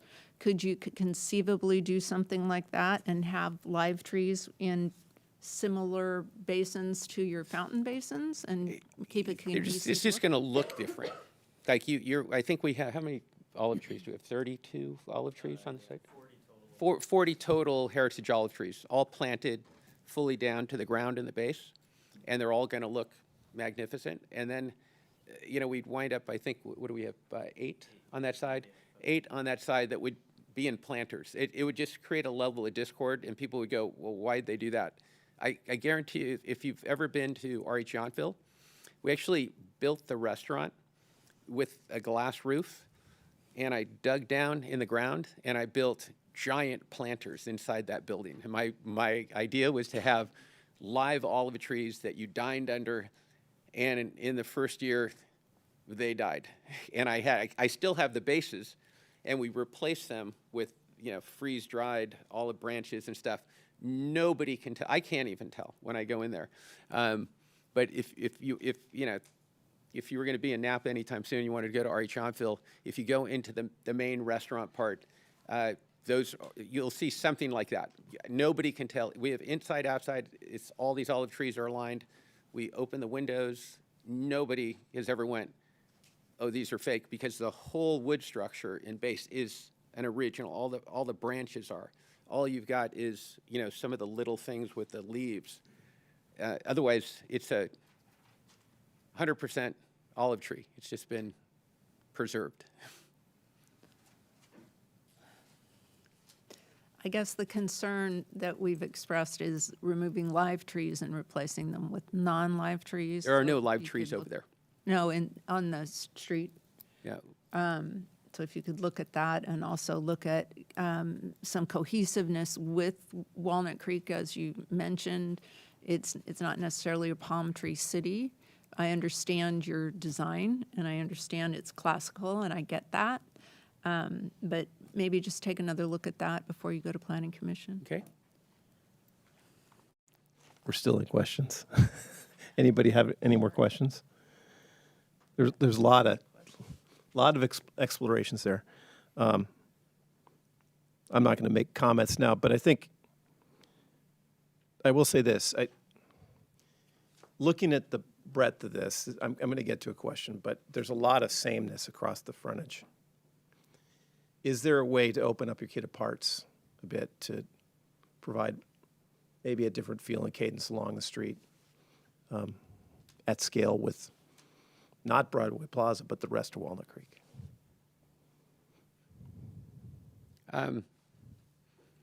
Could I ask you to be a little bit more specific? Yeah, well, if you look at the elevation, I mean, everything's very low, and the forms that you're using columns that are all the same.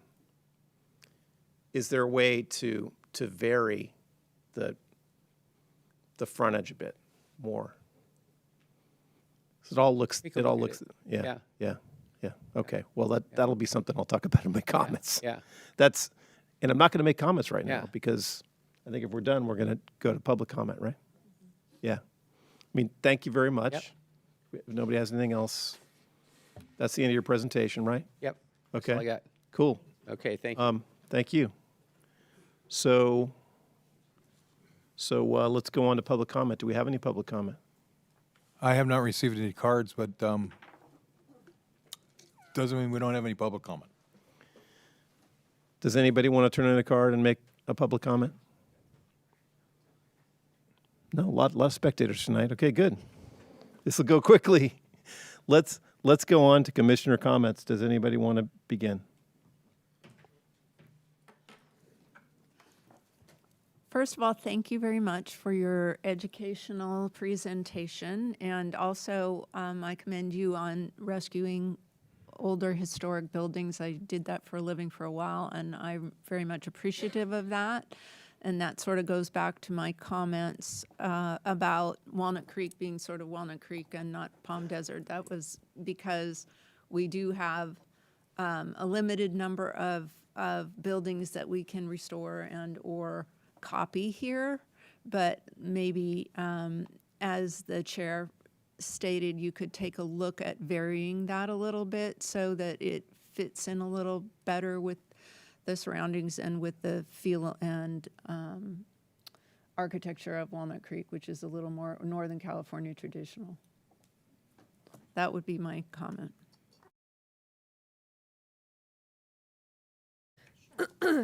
So I want to reiterate that where we have the stormwater area, I think it'd be cool to do some kind of fun special specimen tree, something special there. I feel like there is a lot of talk about like the integrated indoor-outdoor, and I don't totally see that aside from the restaurant.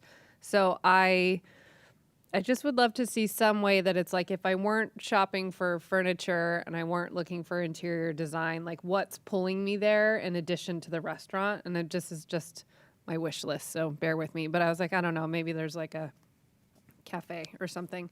In terms of the outdoor spaces, in the renderings, I see that there's trellises. I want to make sure those like have glass or some kind of weatherproof, which you mentioned, but it wasn't obvious to me in the plans because I think it's cool if that has like a year-round opportunity. All glass, great. I would love the idea of, you know, some of the chandeliers or cool light features outside. So maybe it's like catenary. I like the idea of fire pits. I mentioned that. I don't know if that's a possibility. I love the fountain. I see in some of the renderings in the background, there's like vines and stuff on the architecture, but I also don't see that on the plan. So I think I appreciate that the landscape architecture is like very simple and I like that. But I also think there might need to be a little bit more garden in your garden. So like something a little softer there, which is why I mentioned maybe like the planters and stuff. In terms of the architecture, I had a similar gut reaction when I opened it. I was like, oh, that looks much more like kind of Rodeo Drive than I had expected. It feels a little more classical than I expected, maybe oversimplified, because when I heard it was going to be Restoration Hardware, and I was very excited about that, by the way, I pictured kind of the visual character that I'm seeing in the restaurant, which is more of like the greenhouse vibe. You can kind of see what's happening inside, and the buildings that are on the perimeter feel a little more sterile than that to me. I really like that the glass goes high and it makes a statement, but the rest feels a little underwhelming maybe. So and that's just a gut reaction, and I'm not able to give insight architecturally to how to make it different, but I figured I'd mention that opinion so that you know it's there. Other than that, I do think it's like really great to have a refreshment of that spot. It does feel like a dead zone. I'd love to be able to move through the gates, but I understand why they're not open. But having some of that permeability to the space is really cool. And integrating it with the corner with Apple, I think is really cool. So I'm very excited about the project, but just wanted the opportunity to cast my opinions. So thank you. Go ahead. I'd like to echo that I think it's really exciting to have something happening on this space. Right after I moved to this city, the Neiman Marcus went in and it was so exciting. Something was going to be there. And then it quickly went out. And so it's such a vital, important corner. I also think that restoration is a great asset, and it is also very well suited to the commercial spirit of Walnut Creek. So it's, I think, a very nice marriage. As far as the access that Commissioner Case was mentioning, being someone who uses that space frequently, I understand needing to have just the staffing and having both those gates open, but it might be helpful, even if it's just on weekends, to have the gate that is facing Apple, having that one open, because many people are going to be parking over in the larger Broadway Plaza parking lot, and they'll be coming up through maybe past Nordstrom.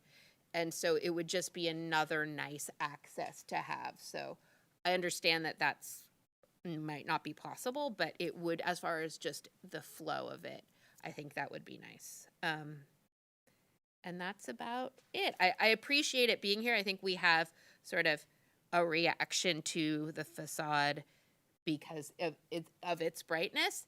I'm in no way saying that the other three corners are beautiful architectural examples. I think that you showed us a beautiful architectural example, and that was your presentation. And so it's this lead up and then, oh, well, okay, I get it. And it's beautiful, but I think we all want like the bank building. We don't have it. Anyway, thank you. There's a lot you guys said that I won't repeat. I think I agree with a lot of it. I mean, interesting discussion about the vernacular. What is a California vernacular? Is it a mission style? What is it? I mean, if you look on all four corners, all the architecture is very different. And, it has its merits and not. But I think that, the context, if there is a context here, is I think this building will be a great improvement from what Neiman Marcus was, and I think it was great you presented those blind sides and how the permeability of this is going to be a real big improvement. That said, I'm actually a fan of some of these projects you mentioned. My son has his office down there down south of Market, right by the Bethlehem Steel building. My wife said, did Restoration Hardware build that building? And I go, no, that's the Bethlehem Steel building, because I grew up there. But, I mean, it's amazing how you guys embrace architecture and do that. And I've been to the Yountville place, and which this reminds me a lot of. The scale of this is bigger than Yountville. And it's a great kit of parts in Yountville. It's also, there are a lot of great examples, and you've shown a lot of great examples. But I think the word underwhelmed, I don't like to use that, but I'll say, I challenge you guys. I have no question that the detailing of this thing will be exceptional based on the work that I've seen, and I do study what you do. I think expand your kit of parts a bit. I mean, look at just throwing out one example of something that I've seen, like that Bethlehem Steel building. There's a lot more detail in it, right? And I'm very aware that this is a big stretch. It's a big piece of property, and it costs a lot of money to stretch that much program, and I bet the lease is big. But if you can articulate things a little better and modulate things so that you introduce some different forms along the frontage, because the frontage is huge. I mean, the colorway, it's kind of your colorway. I don't have a problem with that. I think maybe you could vary the color a little bit in some ways, but obviously you want to own that whole frontage, and I think you should. I just think maybe, are there columns or forms or other things that you can introduce that kind of break down the monotony of it, because it's just so huge. I think,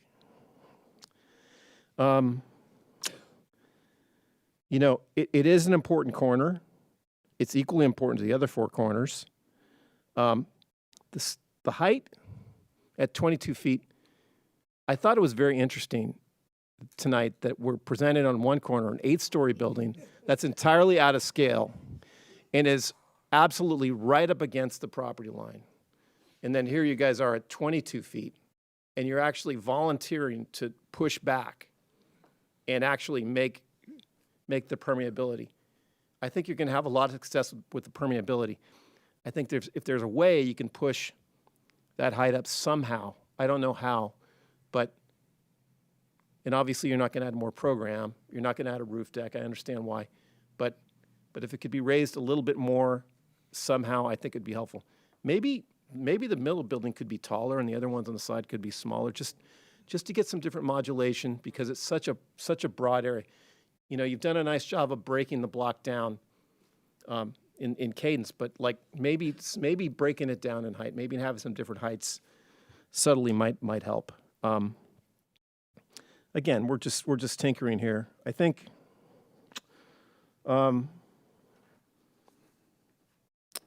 What else? I mean, and you know, the corner expressing the corner is really important. Maybe it's just the middle building that just pops up a little bit. I think the pedestrian experience you're creating is really cool. I just look at the success. You know, Viola V across the street has something at a smaller scale. They have this tree. It works very well for them, and the people in this town really react well to that. And so I think that's really great. I think I'm going to defer to the landscape architects to talk about the landscape architecture. We did get a comment about the DG. Obviously, that's part of, you have that up in Yountville. I've seen it. You know, can you stabilize the DG? Can you use less of it? It might just be good to look at that, because this is different than Yountville or a place like that, because, you know, there's just going to be a lot more traffic. And I think you're going to have a really good reaction. People are going to come in and sit in those areas. And there's probably going to be a lot more traffic. And I have a lot of DG at my house, and I know it'll just get pulled out onto the street. So maybe a little bit less, maybe stabilize it. I think that the other thing is, you know, the matter of the fencing. So obviously you need to fence off these pedestrian ways after hours. It's a business. You have high value things in there. But the fixed fences, maybe there's an opportunity there where instead of making it, just having them blocked off, maybe if you recess them a bit. You know, we didn't talk about this tonight, but one of the things we talk about in Walnut Creek is public art. Maybe since you have these recesses, maybe that's an opportunity to do some kind of a feature there, some sculpture or something. That we're always looking for places to put art in Walnut Creek, and those places might be a good spot, because it would, if you have that and that's and that's what you're looking at, not a fence, it might just be pulled off a little better. That's all I had. Anything else? I have one more thing. If you're revisiting the cadence down South Main, if there's an opportunity to integrate the existing street trees that are pretty significant that are there, I think that would be good, because those are pretty mature trees and it's a nice ambiance for that street. Can you repeat that? Try to keep the street trees on South Main, if there's a way. The sycamore trees, yes. Not the liquid amber. The one that's Mount Diablo. The one's on South Main, so across from Lens Crafters. Yep. Anything else? Okay, you want to try to capture all that? Sure. That hour of comment. Overarching comments are that everybody agrees it's a prominent corner, and that's the architecture is not overwhelming, but not underwhelming. There might be a few things to take a look at, specifically at the corner. Do a corner statement. I like some of the words the chair used. Take a look at the monotony and modulation and articulation, and specifically that horizontal run for the long frontages. Yeah. Okay. Maybe a color, who knows? But take a look at it.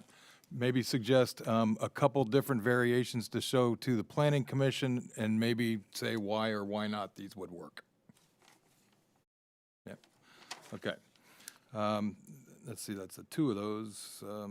The gates, specifically the closed side. Understand the Mount D one. There was a comment there to maybe take a look at opening the Broadway Plaza side now and then on weekends. Just let us move through it. I mean, that was one of the will goals really of happen. all our downtown specific plans was like permeability, let people move through a space. So I Right. think, yeah, I think it's a good connection there. And then that's a main way for people are parking that way. So- Right. It's also customer accessibility because people are coming from those two big parking lots on that side through. It's the easiest. It's the easiest way, yeah. And so I think there's some consensus there, and there was also a comment to, if that's not possible, to look at recessing those a little bit and maybe looking at locations for public art, maybe both. Sure. Okay, okay. Let's see, stabilize the DG, I think that's gonna be an ADA compliance building permit thing, or a site development permit thing. Building permit thing. As I look at the engineering department over there. Let's see, and take a look at the street trees on the south main side. Yes. Okay, those I think they're London Plain Sycamore, Yes. If they can be. Yeah. if they can be. Yeah, and I think I heard a comment earlier from Public Works that as far as street trees go, they are towards the end of their useful life as a street tree because they're starting to do damage. Okay. So that could be an issue. Okay.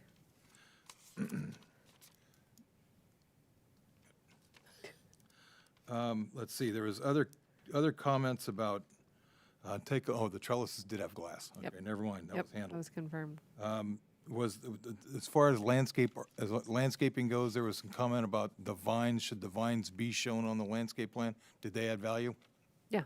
Okay, are we, yeah, add vines. Especially if the sort of the facades remain Simple. how they are Yeah. now. I think it adds depth naturally.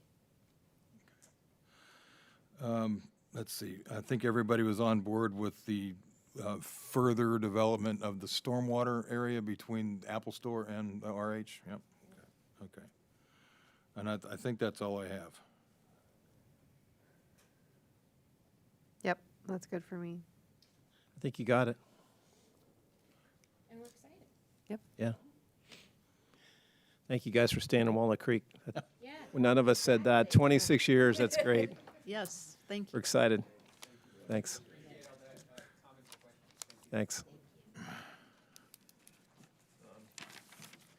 So, that's the end of that.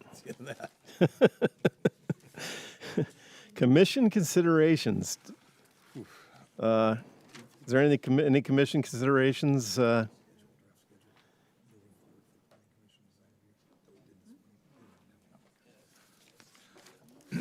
I have, there are some items coming up for the Design Review Commission in the next few meetings. I don't have those items with me. I thought I did, but I do not. But the Design Review Commission will be a little busy. March 4th, you will get your 5th commissioner, a new commissioner that was appointed last night, and also extended Commissioner Case for 4 more years. And that is all I've got. Oh, yeah. Are you a third termer? I didn't know that was allowed. Special exception. I'm excited. That's great. No, we are. Okay. Yeah, we're excited that glad you're sticking around. Okay, good. Any commission member or staff reports or announcements? I think we just had them, right? Yeah. We're done. 8:14. Clearly my cold medicine is wearing off. My wife has a cold like that. Is